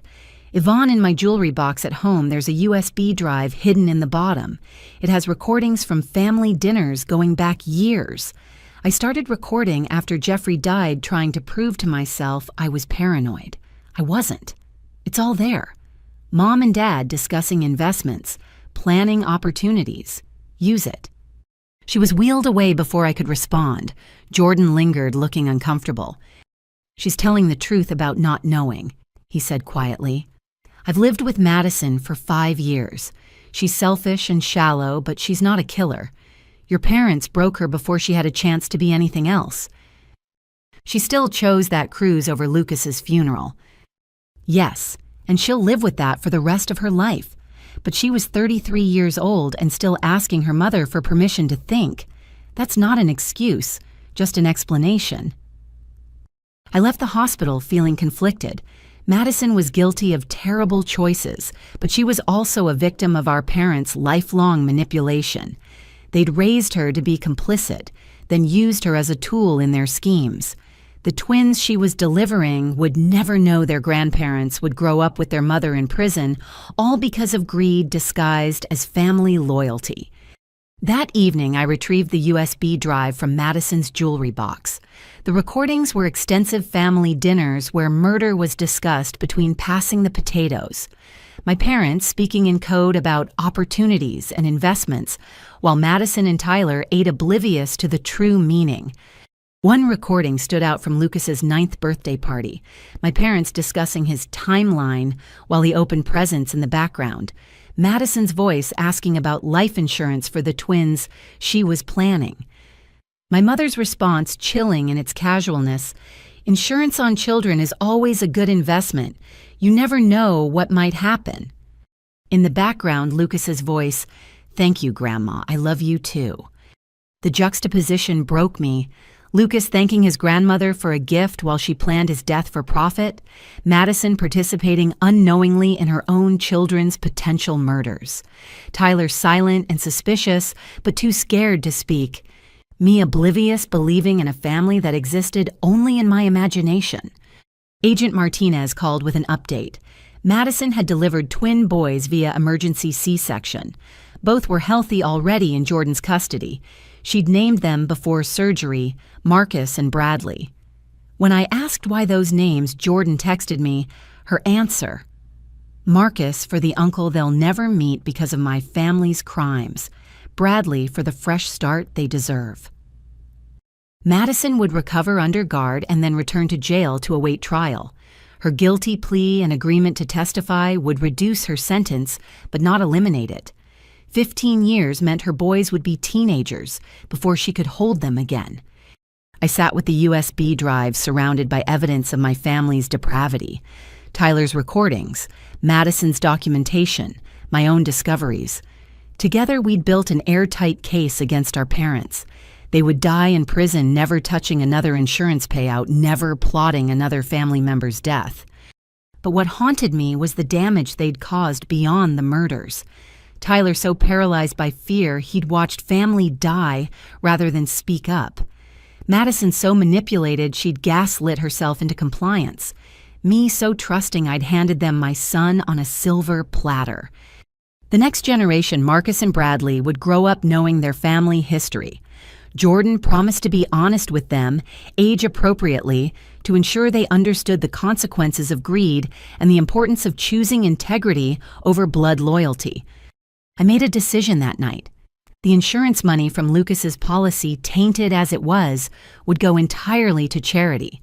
I'd create a foundation for children with asthma, provide free inhalers and education. Every life saved would be a small redemption for the one I'd lost. Madison's recordings would ensure our parents never left prison. Tyler's testimony would seal their fate. But Madison's broken compliance would haunt me longest. She'd been crafted from birth to enable evil, and only the shock of Lucas's death had finally shattered her programming. In her hospital bed, delivering twins she'd already lost to her choices, Madison had finally become the sister I'd needed at Lucas's funeral. Too late to matter, but perhaps just in time to save her sons from continuing the cycle. The trial would begin soon. 3 broken siblings would testify against the parents who'd raised them to be accomplices or victims. Justice would be served. But in the ruins of our family, something else was emerging. Truth. Accountability. The possibility that the next generation might learn from our tragedy. Lucas and Marcus were gone, murdered for money. But Marcus and Bradley had just entered the world born into truth instead of lies. Maybe that was the real justice breaking the cycle before it could claim more innocent lives. The trial was 2 weeks away when Agent Martinez called with urgency in her voice. "Yvonne, we need you to come in immediately. We've uncovered something that changes everything." I arrived at the federal building to find controlled chaos. Agents were processing boxes of new evidence, and Jennifer Morrison was already there, looking grim. In the conference room, a display of photographs covered an entire wall, connected by red string, like a conspiracy theorist's fever dream. But this was no theory. "Your parents' scheme goes beyond families, Agent Martinez began. Once we started pulling financial threads, we found 17 family victims, but also 23 others. Elderly neighbors, church members, even parents of your childhood friends." My legs gave out and I sank into a chair. 40 murders. My parents had killed 40 people over 22 years. How is that possible? Agent Chen pulled up financial records on the screen. They created an entire network. Your father had 3 different insurance licenses under variations of his name. Your mother worked as a home health aide under false credentials, gaining access to elderly victims. They were serial killers hiding in plain sight. The photographs on the wall showed faces I recognized. Mrs. Kowalski from down the street who'd made pierogi for every block party. Dead from a heart attack 3 months after my parents befriended her. Mr. Chen, my piano teacher's father, who'd fallen downstairs during a visit from my mother. Dead within the year of meeting my parents. Every victim had 2 things in common, Agent Martinez explained. They were either elderly or had pre-existing conditions, and they trusted your parents. Robert and Linda Morrison were the nice couple who helped with groceries visited during illness, became surrogate family for lonely people. I stared at a photo of Mrs. Patterson Lucas's favorite babysitter when he was younger. She died from diabetic complications 5 years ago. We'd gone to her funeral. My parents had cried. "The insulin," I whispered, remembering. Mom was always reminding Mrs. Patterson about her insulin. Tampered with, we now believe, like Lucas's inhaler. Your mother had a gift for making murder look like medical mismanagement. Tyler arrived then, accompanied by his attorney. His ankle monitor beeped as he entered. He looked at the wall of victims and went pale. "Oh, God," he breathed. "I knew about family, but this—" "Your cooperation extends to this," his attorney reminded him. "Anything you remember about these victims?" Tyler studied the photos, occasionally pointing out details. This victim had dinner at our house. That one received Christmas cookies from Mom. Each memory added to the horror. Our family home had been a hunting ground, our holiday gatherings, recruitment events for future victims. Madison was wheeled in by guards still recovering from her C-section, but insisting on participating. She took one look at the wall and vomited into a basin. Among the photos was her elderly piano teacher dead 6 months after Madison had introduced her to our parents. "I killed her," Madison sobbed. "I brought her to Sunday dinner because she was lonely. I literally delivered her to them." "You didn't know," I said, surprising myself by comforting her. "Does it matter she's still dead because of me?" The investigation revealed our parents' methodology in sickening detail. They kept journals rating potential victims by profitability versus risk. Mrs. Kowalski rated 810, no family trusting $500K policy potential. Mr. Chen scored 910, language barrier, isolated diabetic. Most disturbing were the photos. Our family albums, which I'd thought captured happy memories, were actually reconnaissance. Every birthday party, neighborhood barbecue, and church potluck had been a hunting expedition. In the background of Lucas's 5th birthday were 3 future victims, all dead within 2 years of that photo. "There's more," Agent Martinez said heavily. She pulled up a map dotted with red pins. "These are suspicious deaths in 3 states where your parents lived before you were born. We're working with cold case units, but the pattern suggests they've been doing this since before any of you were born." The math was staggering. If they'd started in their 20s and maintained this pace, my parents could have killed over 100 people. They weren't just murderers, they were among the most prolific serial killers in American history. A knock interrupted our spiral into horror. An FBI agent entered with a laptop. "We cracked Robert Morrison's encrypted files. You need to see this." The files contained everything: detailed murder plans, insurance paperwork, even a rating system for different killing methods. But one folder made everyone in the room gasp. It was labeled the Yvonne problem. Inside were scenarios for my death, dating back 3 years to right after Marcus died. Dozens of plans, each more elaborate than the last. Car accidents, home invasions, accidental drownings, even a scenario where I died, saving someone else, ensuring I'd be remembered as a hero while they collected millions. "They couldn't decide," Tyler said quietly, reading over my shoulder. "Look at Dad's notes. He says you were too profitable alive taking care of Lucas to kill immediately. But once Lucas was gone—" The final entry was dated the day before they left for the cruise. Why death postponed pending grief period. 6 months optimal for accident scenario. Practice run on Marcus successful. Practice run. My husband's murder had been practice for killing me. I excused myself and barely made it to the bathroom before breaking down completely. Jennifer found me there 20 minutes later, sitting on the floor, unable to process the magnitude of evil I'd been raised by. "We're going to get them," she promised. "Every victim will have justice." When I returned to the conference room, they'd uncovered another horrifying detail. My parents had recruited others: 3 insurance agents who'd helped forge documents, a nurse who'd provided medical information, a mechanic who'd assisted with accidents. The network extended beyond my parents, though they were clearly the masterminds. "We're arresting 12 more people today," Agent Chen announced. "This is officially the largest insurance fraud murder scheme in FBI history." Madison spoke up weakly from her wheelchair. "What about the victims' families? Do they know?" "We're contacting them now. Some cases are too old to prosecute, but the families deserve truth."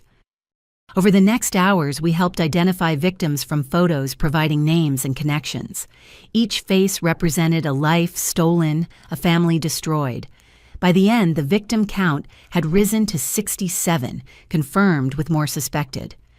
As we prepared to leave, Agent Martinez pulled me aside. "There's something else. We found evidence of international connections. Your parents were in contact with similar operations in Canada and Mexico. This might be part of something even bigger." I couldn't process anything larger. My parents had killed 67 people that we knew of.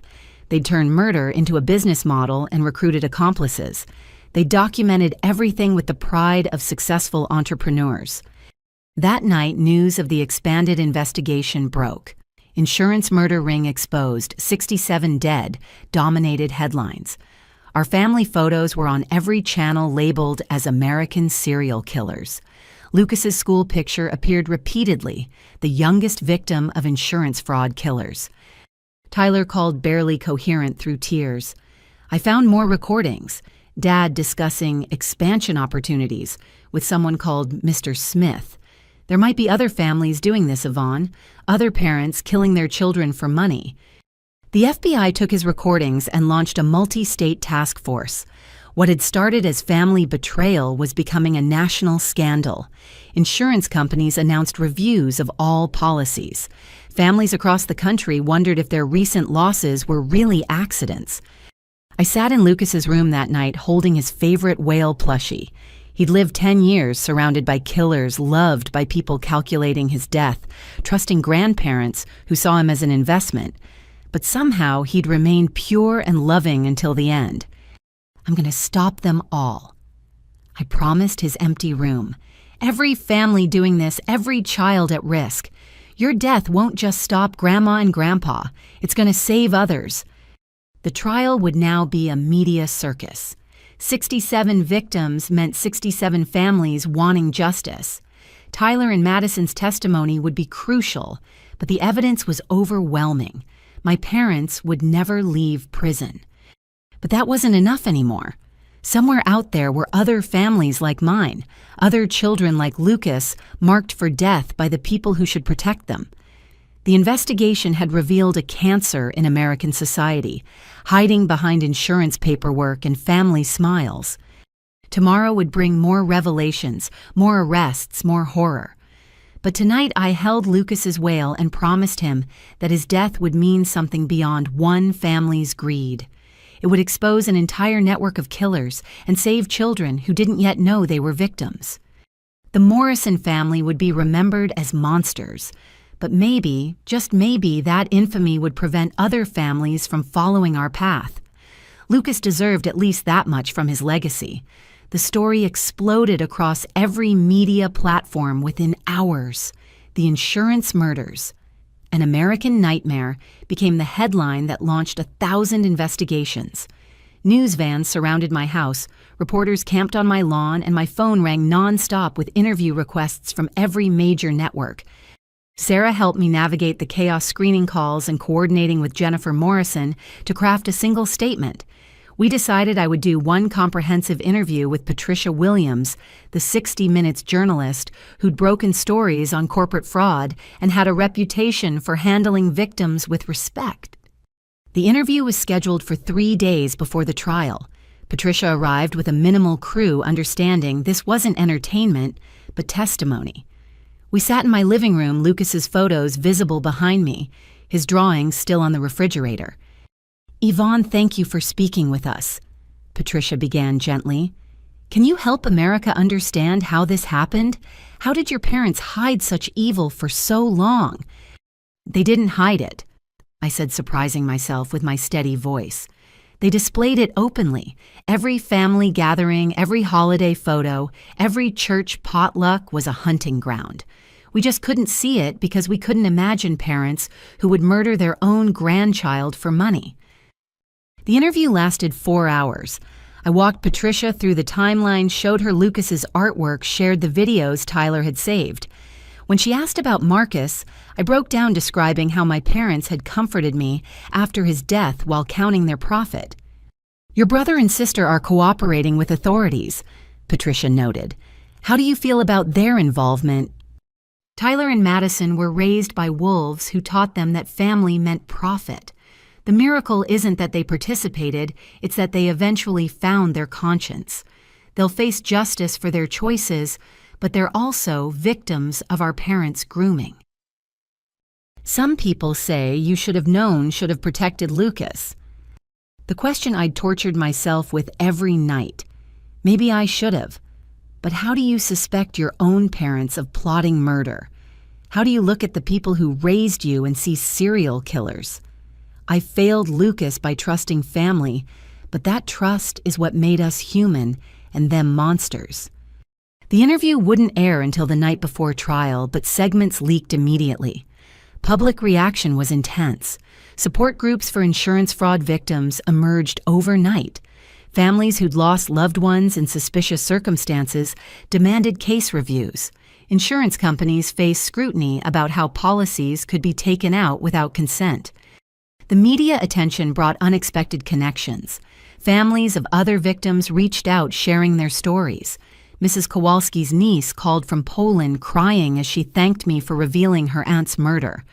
Mr. Chen's son had always suspected foul play, but had been dismissed as paranoid. Most heartbreaking was David Lucas's best friend, who appeared at my door with his mother. "I wanted you to know," the 10-year-old said solemnly. Lucas told me his grandparents were weird about his inhaler. He said they always wanted to check it, make sure he had it. I should have told someone. "Sweetheart, this isn't your fault," I assured him, fighting tears. "Nothing anyone did or didn't do makes this your fault." David's mother revealed that my parents had recently befriended them, bringing cookies and offering to babysit, the pattern continuing even while under investigation. She'd found it odd but thought they were being neighborly. Now she realized they'd been grooming their next victim. The story went international when the Canadian and Mexican connections emerged.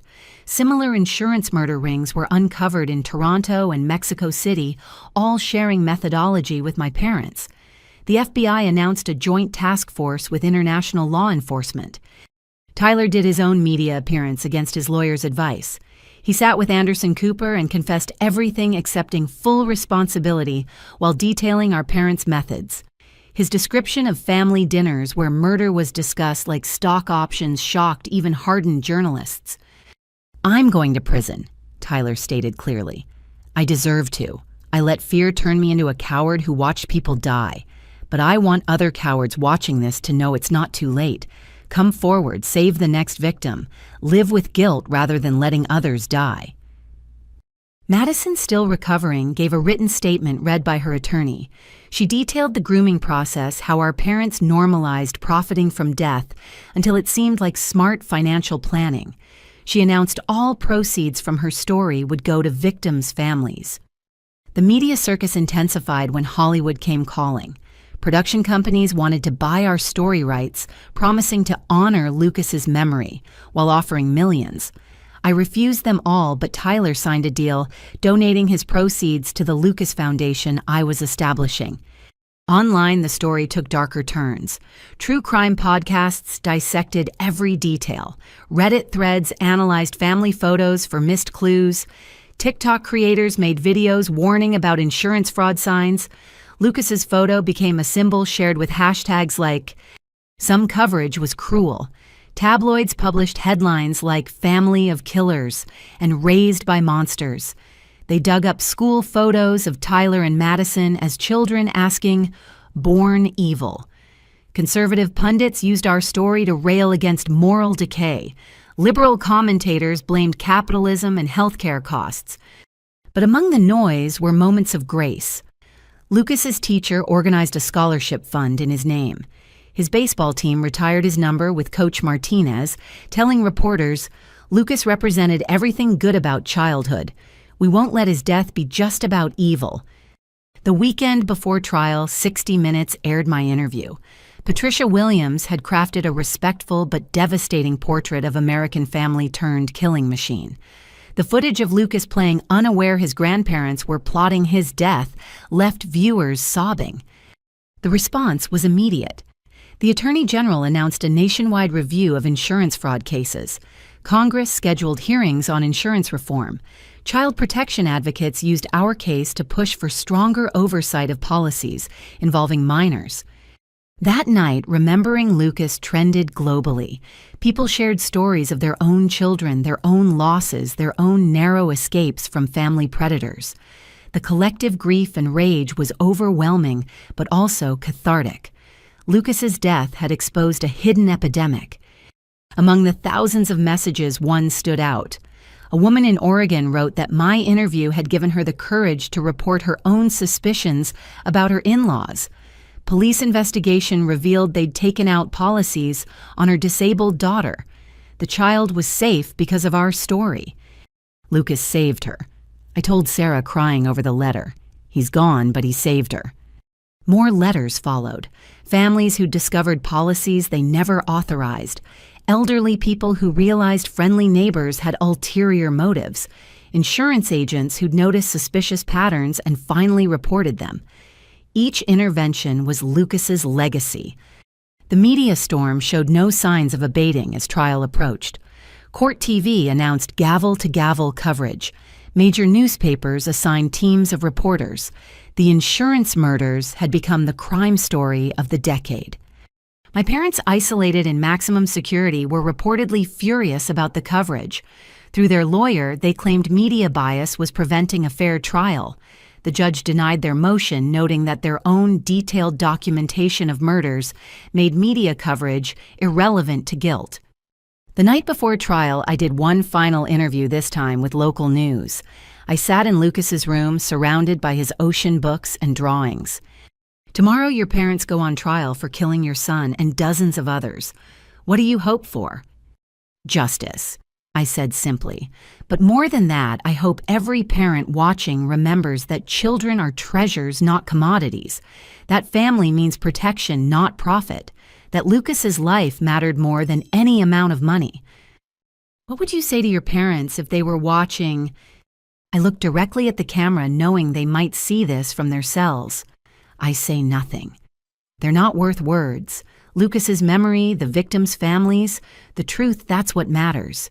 You killed my baby for vacation money. There's nothing left to say. The interview ended with footage of Lucas at the beach, chasing waves and laughing, his joy in stark contrast to the evil that had surrounded him. America went to sleep that night, with his image burned into collective memory, a little boy who'd loved the ocean and died because his grandparents loved money more. Tomorrow, the trial would begin.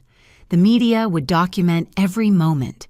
But tonight belonged to Lucas and the dozens of others whose lives had been stolen by the people who should have protected them.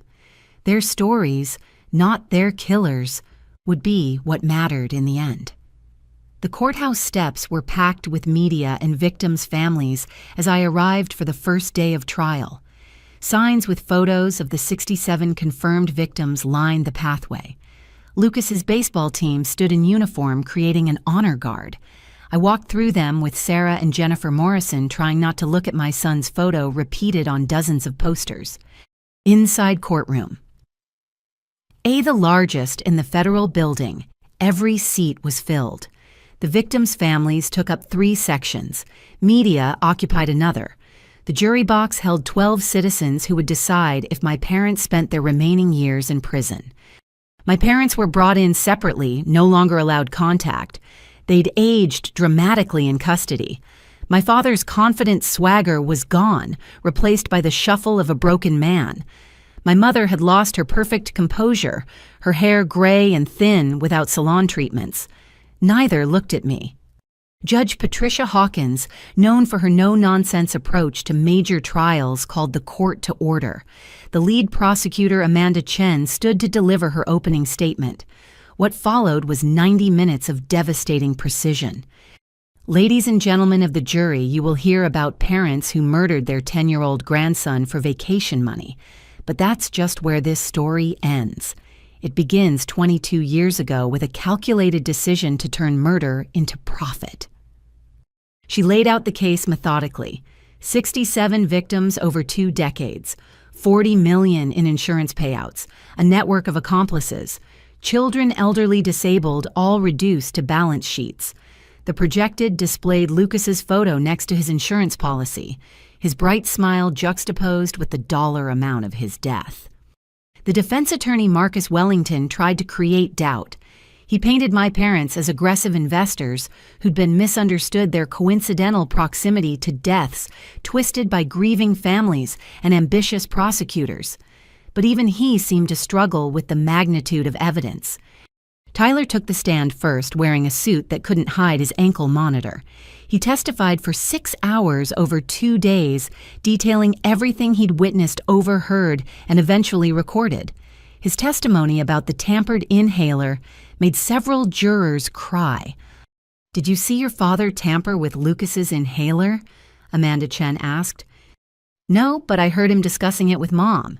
He said the compound would trigger severe bronchospasm that wouldn't respond to medication. He called it insurance, making sure the regular inhaler wouldn't work." "And you said nothing?" "I said nothing," Tyler confirmed, his voice breaking. "I let my nephew die because I was a coward. I'm here now because I can't let them kill anyone else." The defense tried to paint Tyler as a lying conspirator saving himself, but his recordings destroyed that narrative.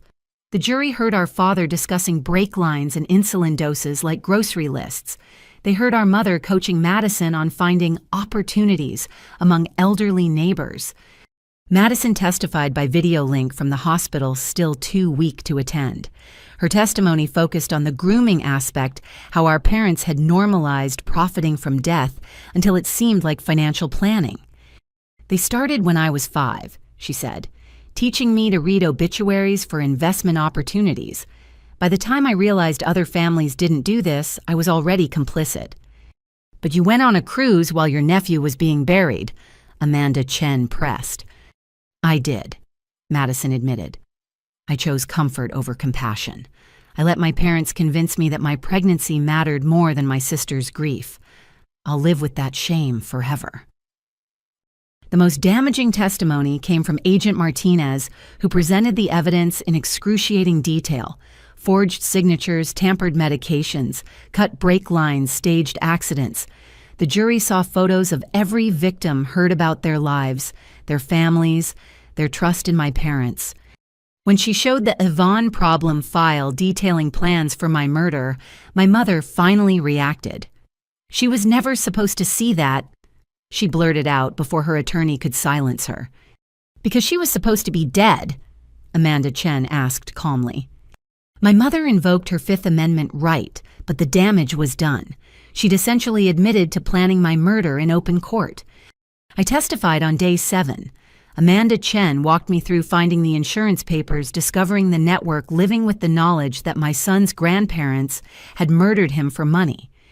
They held him as a baby," I said, looking directly at my parents for the first time. "They celebrated his birthdays.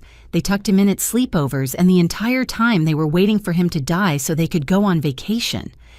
"Objection," the defense attorney called. "Prejudicial." "It's fact," Judge Hawkins replied. "Continue, Ms. Morrison." I detailed Lucas's final days, his excitement about the sleepover, his careful packing of his tampered inhaler. I described identifying his body while my family booked cruise excursions. Several jurors were openly weeping by the time I finished. The defense's cross-examination was brutal but backfired. Every attempt to paint me as vindictive or mentally unstable only highlighted the monstrosity of what I'd endured. When Wellington suggested I was profiting from media attention, I lost my composure. "Profiting? My son is dead. My husband is dead. Everyone I loved was murdered by the people sitting at that table. You want to talk about profit? Ask them about the $40 million they made from killing family members." Judge Hawkins called a recess, but the point was made. The jury had seen my raw grief contrasted with my parents' greed. The parade of victims' families took another week. Each testimony built the pattern. My parents befriending lonely people, gaining trust, taking out policies, and then deaths, following within months. Mrs. Kowalski's niece flew from Poland to testify about her aunt's final letter mentioning new friends Robert and Linda, who were so helpful with my medications. The forensic evidence was overwhelming. Digital trails showed policy applications filed from my parents' IP address. Financial records revealed deposits matching death benefits within days of each victim's passing. The murder weapons varied, but the profit motive never changed. My father took the stand against his attorney's advice. He maintained innocence for exactly 45 minutes before Amanda Chen's questioning cracked him like an egg. She simply presented his own notes, his own recordings, his own plans, asking him to explain each one. This note says, Lucas, December optimal. What did that mean? Investment timing, he said weakly. Investment in what? His future. His future after death. My father's silence was damning. When Amanda showed the email about cruise bookings while Lucas was dying, he finally broke. It was already too late for the boy. We couldn't waste the opportunity. The courtroom erupted. Judge Hawkins threatened to clear the gallery. My father tried to backtrack, but the damage was done. He'd admitted to seeing Lucas's death as an opportunity. My mother never testified, invoking her Fifth Amendment right throughout, but her reactions told the story. When prosecutors played Tyler's recording of her listing murder victims like accomplishments, she smiled slightly. When they showed the tampered inhaler, she looked annoyed at the poor quality that had allowed detection. Closing arguments took 2 days. Amanda Chen methodically laid out 67 murders, showing the pattern, the profit, the premeditation. She ended with Lucas's school photo. This little boy loved the ocean. He dreamed of swimming with dolphins. He trusted his grandparents. That trust cost him his life and bought them a Caribbean cruise. If that's not murder, nothing is. The defense made a weak attempt at reasonable doubt, suggesting coincidence and misinterpretation. But Wellington's heart wasn't in it. How do you defend documented serial killers who'd celebrated their grandson's death with umbrella drinks? The jury deliberated for exactly 3 hours. As they filed back in, none would look at my parents. The foreman stood hands trembling as he held the verdict. On the count of first-degree murder in the death of Lucas Morrison, we find the defendants guilty. On the count of first-degree murder in the death of Marcus Morrison, we find the defendants guilty. 65 more times guilty verdicts rang out. Conspiracy to commit murder, insurance fraud, money laundering, racketeering, every charge guilty on all counts. My mother fainted. My father stared straight ahead, finally looking like the 73-year-old killer he was. Tyler sobbed with relief. Madison watched on video, holding a photo of the twins she wouldn't raise. Judge Hawkins scheduled sentencing for the following month, but made one thing clear. The defendants will remain in custody. They've proven themselves dangers to any family member or stranger with an insurance policy. They will never walk free again. As court officers led my parents away, my mother finally looked at me. No apology, no remorse, just cold fury that I'd exposed their scheme. My father didn't even turn around. The parents I'd thought I'd known had never existed. Only the killers remained. Outside the courthouse, victims' families embraced me. Mrs. Kowalski's niece pressed a rosary into my hands. Mr. Chen's son stood with us as Amanda Chen announced the verdicts to the media. Justice was served today, but it can't bring back 67 innocent people. It can't give Yvonne Morrison her son and husband back. It can only ensure their killers never harm another family. That night, I sat in Lucas's room with Sarah Tyler and even Madison on video. We were what remained of the Morrison family, broken and guilty in various degrees, but finally free from our parents' evil. "What now?" Tyler asked. "Now we make sure Lucas's death means something," I said. "The foundation, the legislation, the awareness. We save the next child whose grandparents see dollar signs instead of love. And we try to heal," Madison added quietly, her twins sleeping in her arms under Jordan's supervision. Healing seemed impossible, but as I looked at Lucas's drawings of whales and dolphins, I remembered his belief that every creature deserved love and protection. He'd been right. We just learned it too late. The trial was over. The verdicts were in. But the work of honoring the victims and preventing future murders had just begun. Lucas couldn't swim with dolphins, but maybe his legacy could save other children who still might. Sentencing day arrived with the first snow of winter. I stood at Lucas's grave that morning, brushing white flakes from his headstone. "Today, baby," I whispered. "Today they pay for what they did to you." The courthouse was even more packed than during trial. Judge Hawkins had received over 3,000 victim impact statements from extended families, community members, and strangers moved by the case. She'd allocated 3 days for sentencing to honor every voice. My parents were brought in looking diminished. Prison had stripped away their masks completely. Gone were the friendly neighbors, the doting grandparents, the helpful community members. Only the hollow-eyed killers remained. Tyler entered in custody, having been sentenced separately to 8 years, with possibility of parole in 5. He'd wept at his sentencing, accepting responsibility while promising to spend his remaining years helping prevent similar crimes. Madison had received 12 years, serving the first 6 months in a prison hospital while recovering from childbirth and severe depression. Before I pronounced sentence, Judge Hawkins began, "I want to address something. In 30 years on the bench, I've seen evil, but I've never seen evil wrapped so completely in the disguise of family love. Robert and Linda Morrison, you didn't just murder 67 people. You perverted the sacred trust between parent and child, grandparent, and grandchild." She allowed victim impact statements first. I went last, wanting my words to be what my parents heard before learning their fate. "You taught me that family meant everything." I began, my voice steady. "You were right. Family does mean everything. That's why your betrayal is so complete. You held Lucas as a baby and plotted his death. You comforted me after Marcus's funeral while counting the money from his murder. You turned love into a weapon and trust into a trap." I pulled out Lucas's whale drawing, holding it up. "My son drew this the week before you killed him. He was going to be a marine biologist. He was going to save the oceans. Instead, you decided his life was worth less than a cruise ship ticket." My mother tried to look away, but I continued. "I'm not here to forgive you. Some things are unforgivable. I'm here to tell you that despite your evil, love won. Lucas died loving you, believing in family, trusting in goodness. You killed his body, but not his spirit.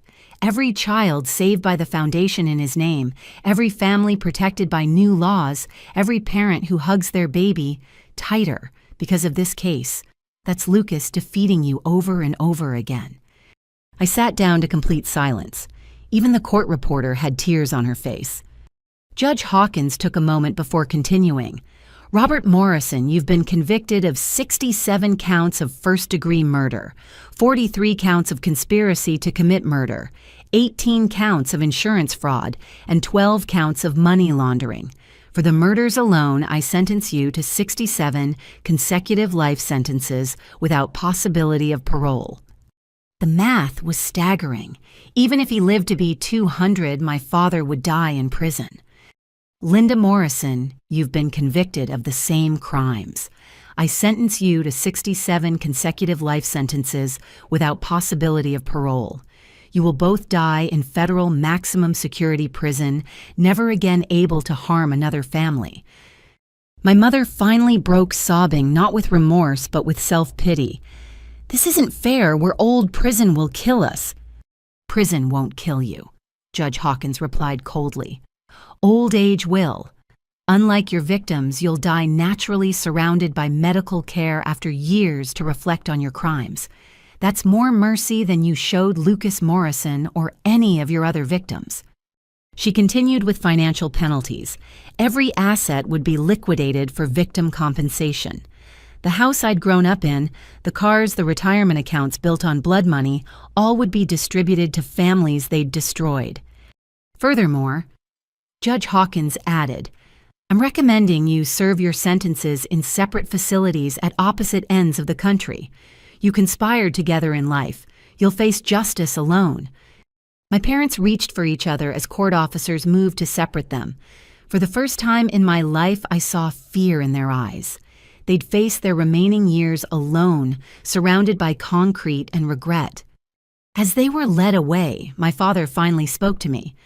"Yvonne, please, we're still your parents." "No," I said firmly. "My parents died the day I buried my son alone. You're just the murderers who killed them." My mother's last words were more revealing. "You've destroyed our legacy." "Your legacy was murder. I'm building Lucas's legacy of love and justice. Goodbye, Linda. Goodbye, Robert. May you live long, lonely lives remembering what you threw away for money." They disappeared through separate doors, beginning journeys to prisons thousands of miles apart. The Morrison family murders were over. Justice, as much as possible, had been served. Outside the courthouse, the scene was overwhelming. Victims' families held photos of their loved ones. Lucas's baseball team had raised their gloves in salute. The media captured it all, broadcasting justice delayed but not denied. Amanda Chen spoke to the crowd. "Today's sentences ensure Robert and Linda Morrison will never harm another family. But our work isn't done. Insurance fraud murders happen every day. Lucas's law currently in Congress would require stricter oversight of policies involving minors and elderly.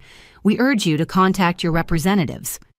Tyler, in custody but allowed to attend, approached me with his guard's permission. "I know I have no right to ask, but will you tell me about the foundation? How I can help from prison?"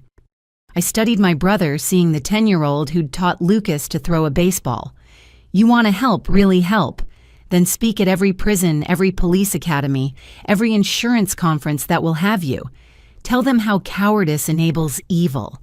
Save the next family by teaching others to speak up." He nodded, tears falling. "Every day, I promise." Madison appeared on the courtroom's video screen from her prison hospital. "Yvonne, the twins.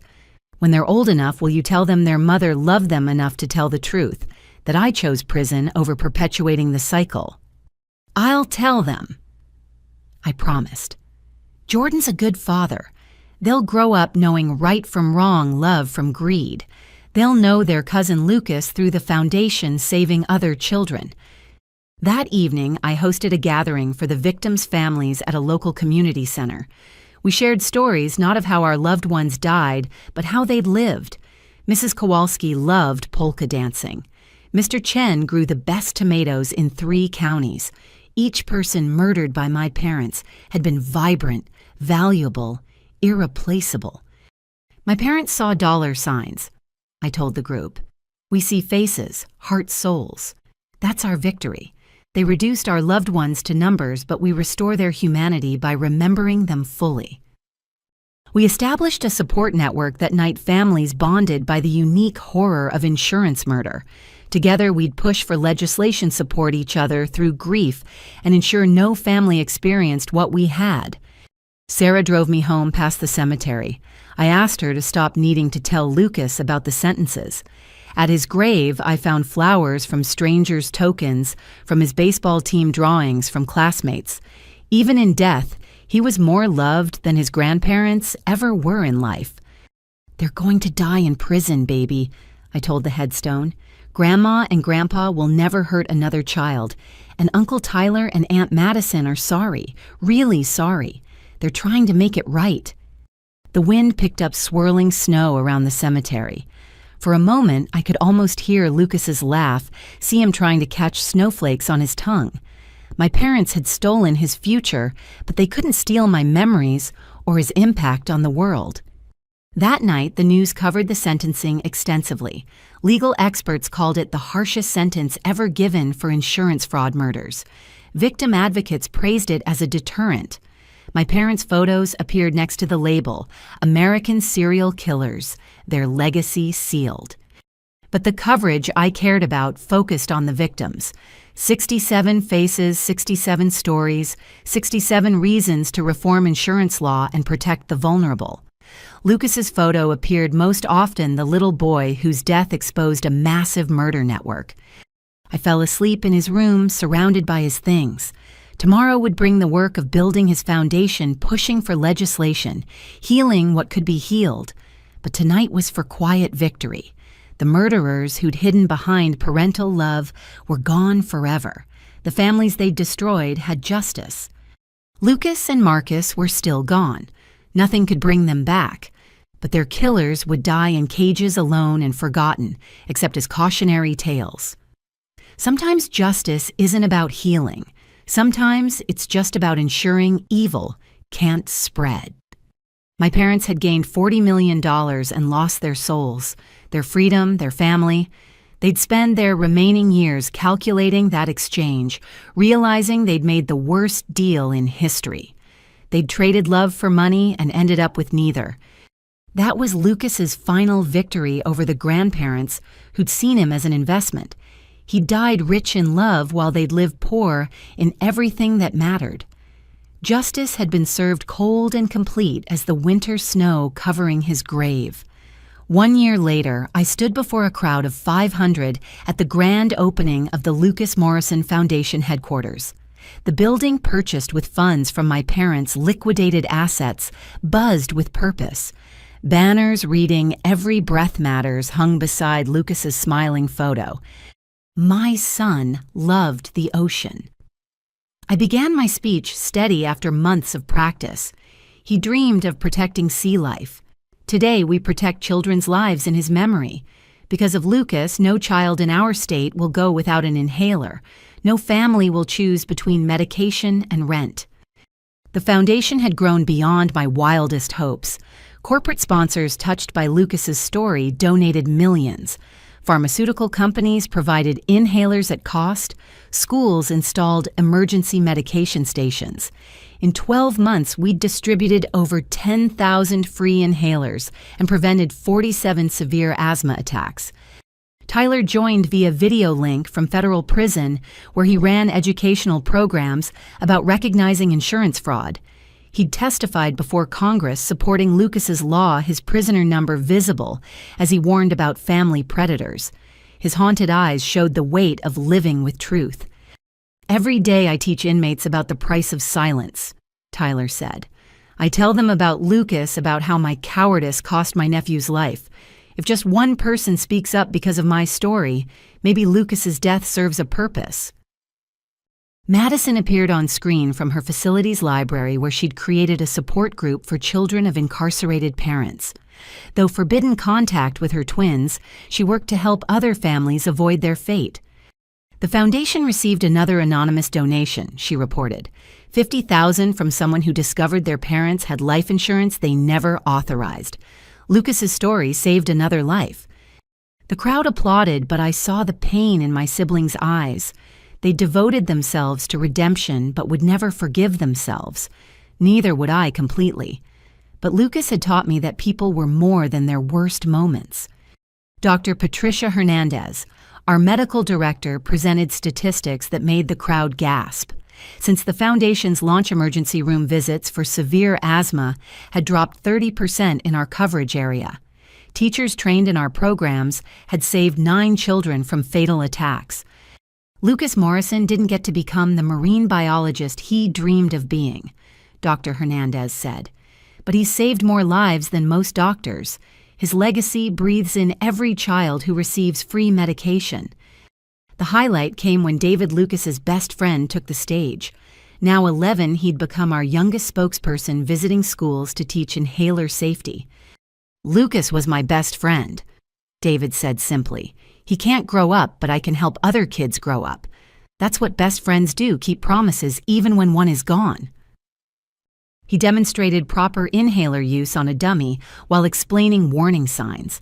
The corporate executives wiped away tears watching this child turn grief into action. By the end, 3 more companies pledged support.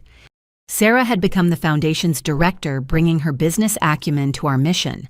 She presented our expansion plans, mobile clinics for rural areas, family education programs, lobbying for stronger insurance oversight. "We've received partnership requests from 6 other states," Sarah announced. "By next year, the Lucas Morrison Foundation will be national. Every child in America will have access to life-saving medication." The audience erupted in sustained applause. I caught sight of several familiar faces. Mrs. Kowalski's niece had flown in from Poland. Mr. Chen's son had brought his children. Agent Martinez attended in civilian clothes, having retired to work in victim advocacy. Amanda Chen, now a federal judge, sat in the front row. As the formal program ended, families mingled in the courtyard garden. We'd planted 68 trees, one for each victim, including Marcus. Lucas's tree, a coastal redwood that would grow for centuries, stood at the center.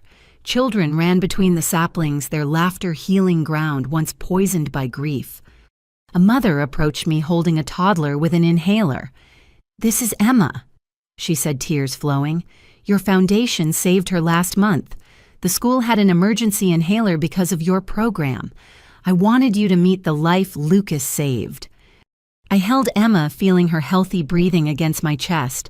This was Lucas's true legacy, not the horror of his death, but the lives continuing because of it. My parents had killed for money. We saved for love. That evening, the foundation hosted its first gala. Hundreds attended, raising $3 million for expansion.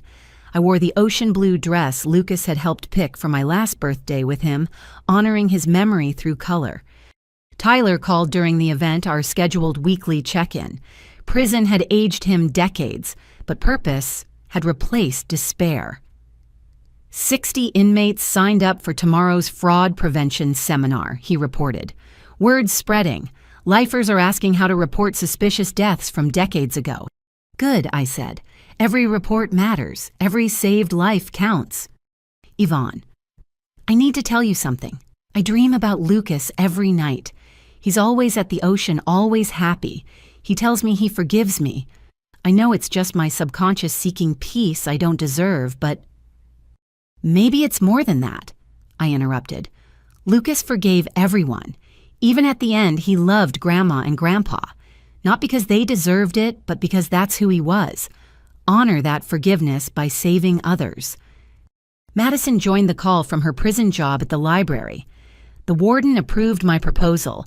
We're starting a children's reading program. I'm going to read Lucas's favorite ocean books to kids visiting their parents. It's small, but...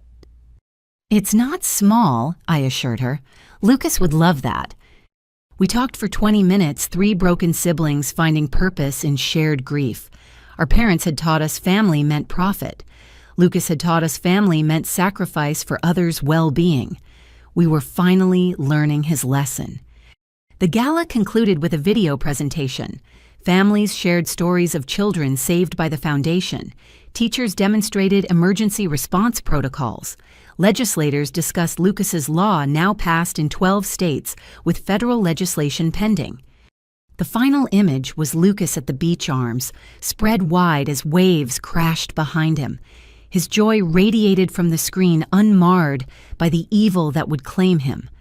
That's how we chose to remember him, embracing life with infectious enthusiasm. Judge Patricia Hawkins, who'd sentenced my parents, approached afterward.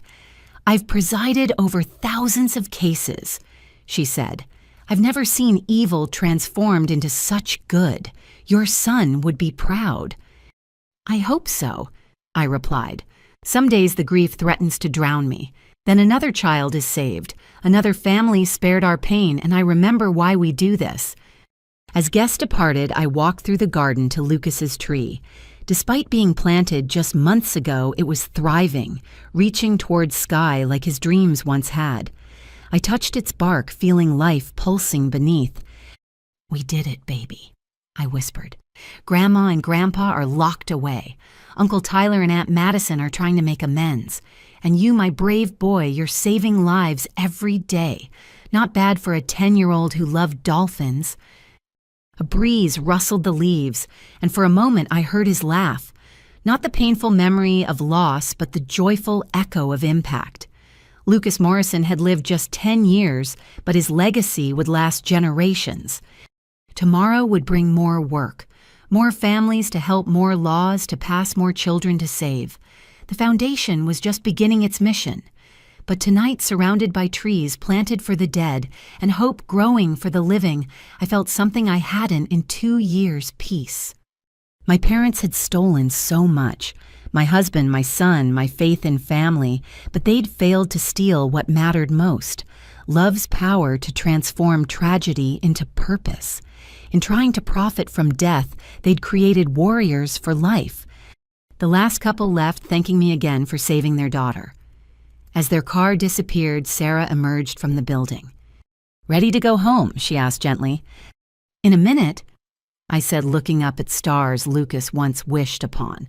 "I want to tell him about today, about all the lives he saved, about how love won in the end." Sarah squeezed my shoulder and waited while I talked to my son about the foundation bearing his name, about Uncle Tyler teaching prisoners to speak up, about Aunt Madison reading to children, about trees growing where evil once flourished. When I finally turned to leave, I felt Lucas's presence like warmth despite the cool night. My parents had thought they were so clever trading lives for money, but Lucas had the last laugh. In dying, he'd created more life than they could ever steal.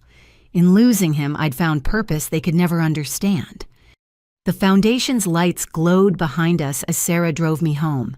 Tomorrow, somewhere, a child would breathe easier because of Lucas. A family would stay whole because of his story. Love would triumph over greed because a little boy who dreamed of oceans had shown us the way. That was rebuilding. Not forgetting the pain, but transforming it. Not forgiving the unforgivable, but creating beauty from ashes. Not moving on, but moving forward with purpose, born from profound loss. Lucas Morrison, age 10, dreamer of dolphins, savior of children. My parents had seen a paycheck. I saw a legacy of love that would outlive us all. They were dying in prison. He was living in every saved breath. 2 years after the trial, I stood at Lucas's grave on a brilliant spring morning. The small cemetery plot had become a pilgrimage site for families touched by insurance murder. Today, fresh flowers covered the ground left by strangers who'd never met my son but knew his story. "Happy 13th birthday, baby," I whispered, placing his favorite whale plushie beside the headstone. "You would have been a teenager today, probably taller than me, definitely still obsessed with the ocean." Footsteps crunched on the gravel path behind me. I turned to find my foster children, Maria and James, approaching carefully. I'd begun fostering 6 months ago 2 siblings whose parents died in an accident, eerily similar to Marcus's. Their grandmother was currently under investigation for insurance fraud. "Can we leave these for Lucas?" Maria, 8, held out a drawing of dolphins she'd made. James, 6, clutched a small toy submarine. "He would love these," I assured them, helping them place the gifts. They'd never met Lucas, but spoke of him like a big brother, understanding that his death had led to their safety. As we stood together, more people arrived. David and his mother brought Lucas's baseball team, now in middle school but still wearing patches with his number. Coach Martinez had organized them to volunteer at foundation events, keeping Lucas's memory alive through service. "The boys wanted to share something," Coach Martinez said, his voice thick with emotion. The team formed a circle around the grave. David stepped forward, now tall and confident at 12, so different from the grief-stricken boy who'd blamed himself for not recognizing the tampered inhaler. "Lucas Morrison was our teammate," David began. "He taught us that winning wasn't about the score, but about showing up for each other. Today we're here to tell him we're still showing up." Each boy shared a memory of Lucas, then announced their commitment to the foundation. They'd raised $20,000 through car washes and bake sales. They'd spoken at schools about inhaler safety. They'd turned their grief into action just like their lost teammate would have wanted. Sarah arrived with Madison, who was on a supervised release for the day. My sister looked healthier than she had in years, prison structure and therapy, finally breaking our parents' psychological hold. She carried a tablet showing her twins, now 2 years old, via video call with Jordan. "Boys wave to Cousin Lucas," Madison instructed gently. The toddlers waved at the headstone, babbling, hi to the cousin they'd never meet, but would always know through stories and the foundation's work. "They're healthy."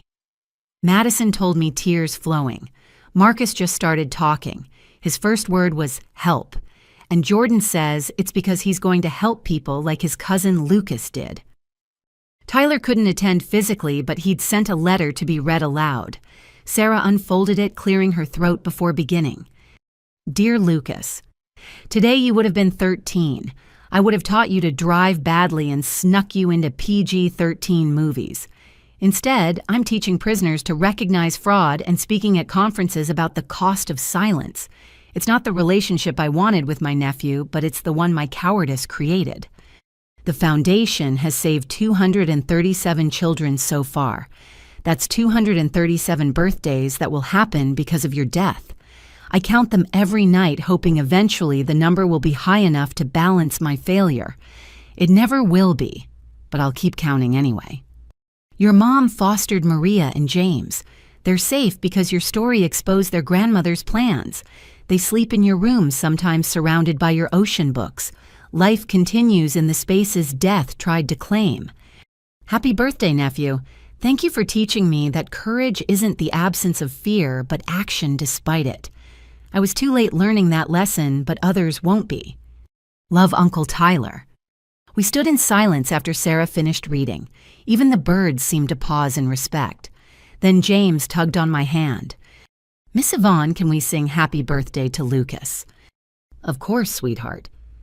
Our strange assembled family sang Happy Birthday around a grave voices mixing in harmony, born from shared loss and purpose.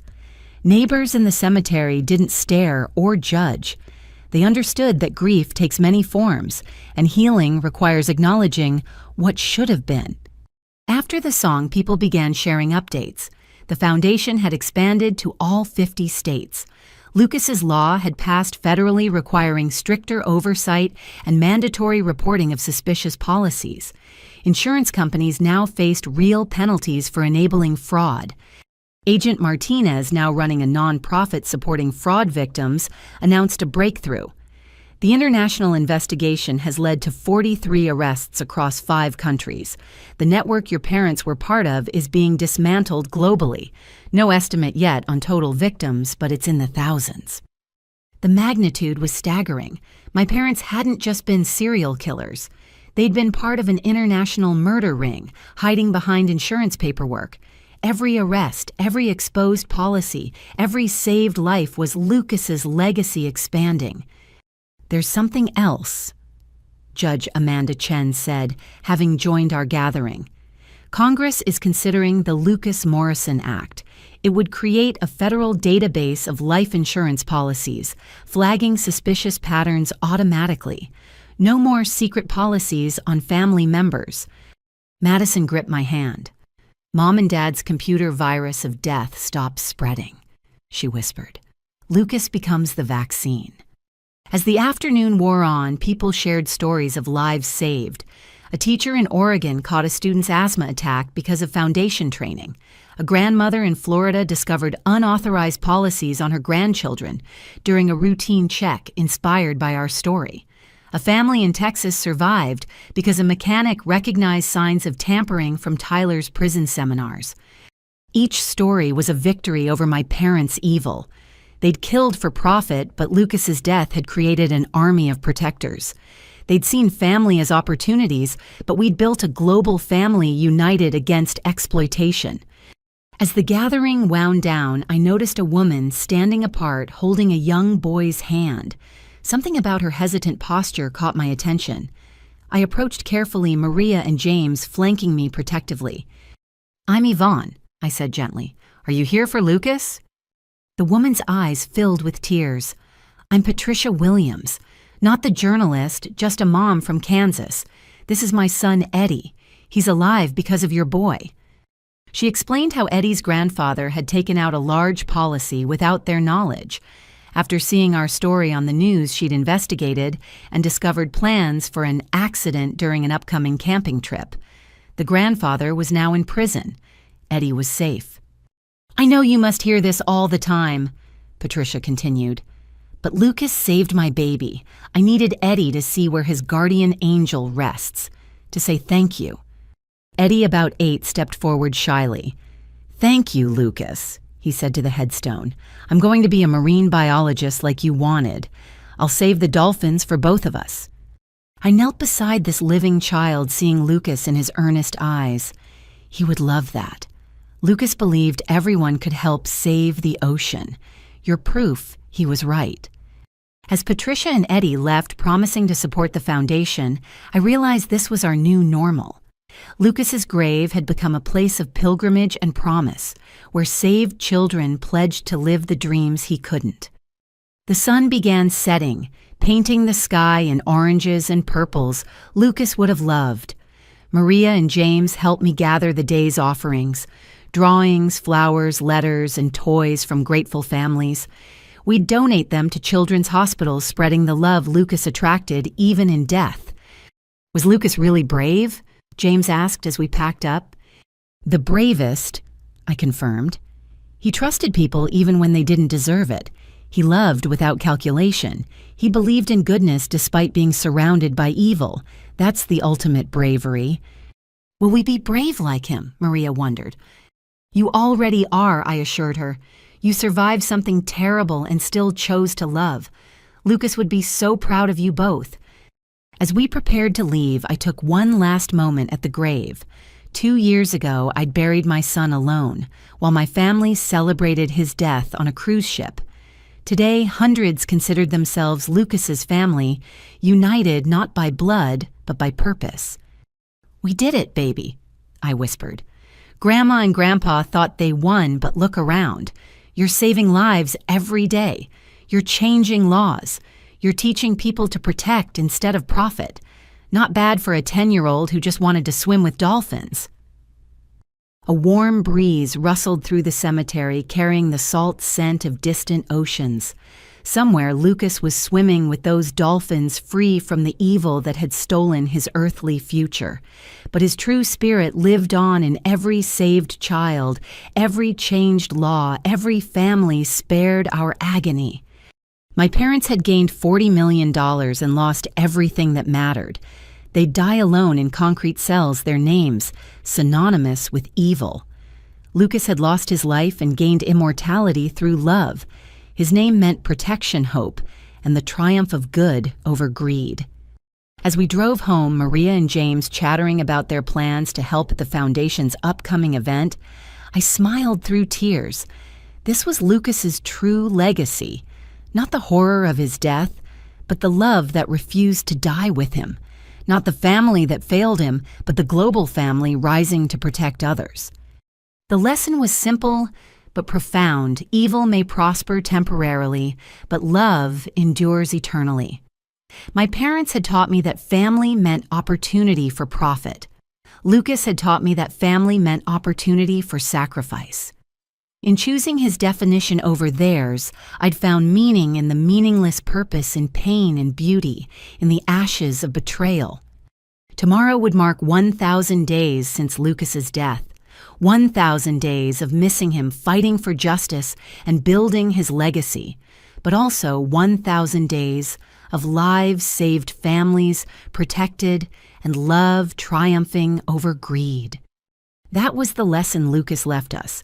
Not that evil doesn't exist, it does sometimes, wearing the face of those who should love us most, but that good can grow from evil's destruction, that love is stronger than greed, and that one small boy who dreamed of oceans could save more lives in death than his killers could ever take. The Lucas Morrison Foundation's motto came from something he'd said during his last birthday. Even the biggest waves start with a single drop. He'd been talking about ocean formation, but it became our rallying cry. One boy's death, creating waves of change, drops of hope spreading across the world. My parents had seen Lucas as a single transaction worth $50,000. They'd valued his life at the cost of a cruise. But Lucas's true worth was immeasurable, calculated not in dollars, but in lives saved, families protected, and evil exposed. He was priceless, and his legacy would outlive us all. As we pulled into our driveway, Maria pointed to the foundation billboard visible from our street. Lucas's smiling face looked down at us, accompanied by the words, "Every child deserves to breathe." Below, smaller text announced that 237 children had been saved so far this year. 238, I corrected softly, thinking of Eddie from Kansas. And counting. Inside the house that had once echoed with emptiness, now rang with children's laughter. Maria and James raced to Lucas's room, now theirs, to add today's drawings to their collection. They kept his ocean books on special shelves, reading them when they missed the big brother they'd never met. That night, as I tucked them in, surrounded by Lucas's whale posters and dolphin books, James asked the question I'd been dreading. "Miss Yvonne, will someone try to hurt us for insurance money again?" I sat on his bed, choosing my words carefully. Not on my watch. See, Lucas made sure of that. His story taught people to watch for bad signs. The foundation trains teachers and doctors to protect kids. Laws make it harder for bad people to take out policies. You're protected by an army of people who learned from what happened to Lucas. "So Lucas is still protecting us?" Maria asked hopefully. "Every single day," I confirmed. "Through every person who learned his story, every law passed in his name, every adult who now knows to watch for danger. Lucas can't be here, but his love created shields around children everywhere." They settled into sleep, comforted by the thought of their invisible protector. I stayed for a moment, watching them breathe easily in beds Lucas would never outgrow. This was victory. Not the family I'd planned, but the family love had built from tragedy. Before bed, I checked my emails. Hundreds of birthday messages for Lucas had arrived from around the world. Families sharing photos of children alive because of the foundation. Legislators confirming support for new protections. Insurance executives announcing stricter policies. Each message a birthday gift for a boy who would never blow out 13 candles. The last email was from Tyler, sent from the prison library. He'd attached a photo of his latest speaking engagement, addressing a conference of insurance professionals. Behind him, a massive screen showed Lucas's photo beside the words, "Never again." "Taught 300 people to recognize fraud patterns today," Tyler wrote.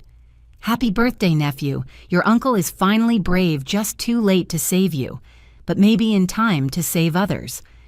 I climbed into bed emotionally exhausted, but oddly at peace. 2 years ago, I'd thought my life had ended with Lucas's last breath. In a way, it had. The naive woman who'd trusted blindly, who'd believed family meant safety, was gone. In her place stood someone harder, but not bitter broken, but not defeated. Someone who'd learned that evil can wear familiar faces, but that good can grow from unimaginable pain. Someone who'd lost everything and found purpose in the ruins. My parents were serving their 2,469th days in prison, with roughly 7,000 more to go before death would free them. Madison was serving her 730th day, with 3,650 until possible parole. Tyler had served 600 days of his 8-year sentence. But I wasn't counting their days anymore. I was counting lives saved. 238 so far this year, thousands more protected by new laws and awareness, countless others who'd never know they were safe because Lucas's death had exposed the danger. That was the final lesson, the one I'd share tomorrow at the Foundation's birthday memorial for Lucas. Evil is real and sometimes wears the mask of love, but good is stronger, spreading like ripples from a single stone thrown into still water.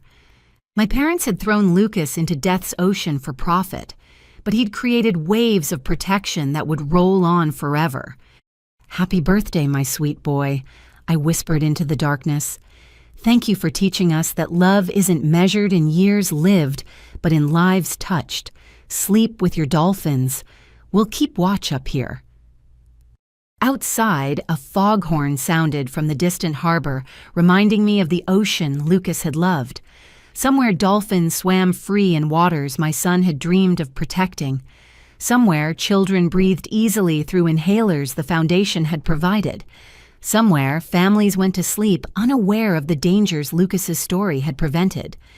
And in a small house filled with whale posters and ocean dreams, 2 foster children slept safely, while their guardian kept watch, protecting them with the fierce love she'd learned too late to save her own son. This was Lucas's legacy. Love multiplied through loss. Protection born from pain and hope rising from the ashes of betrayal. The Morrisons had been a family of killers, but Lucas Morrison had redeemed our name, transforming it from a warning into a promise every child deserves to breathe, to dream, to trust. That family means love, not profit. That was the lesson written in tears and triumph, carved into law and hearts alike. Evil may prosper for a season, but love writes the final chapter. My parents authored death for profit. Lucas authored life through sacrifice. Guess whose story the world chose to continue? Rest easy, my ocean dreamer. Your watch has ended. Ours has just begun. Thank you for joining me today. If you've faced family betrayal or lost someone to greed, know that you're not alone. Share your story in the comments below, and let's build a community of survivors who choose love over profit.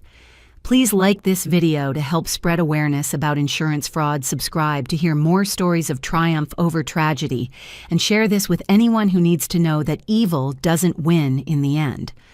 Lucas taught us that even the smallest voice can create waves of change. What waves will you create today? Until next time, hold your loved ones close and remember, family isn't about blood, it's about who shows up when your world falls apart. Thank you for listening. And may you always choose love.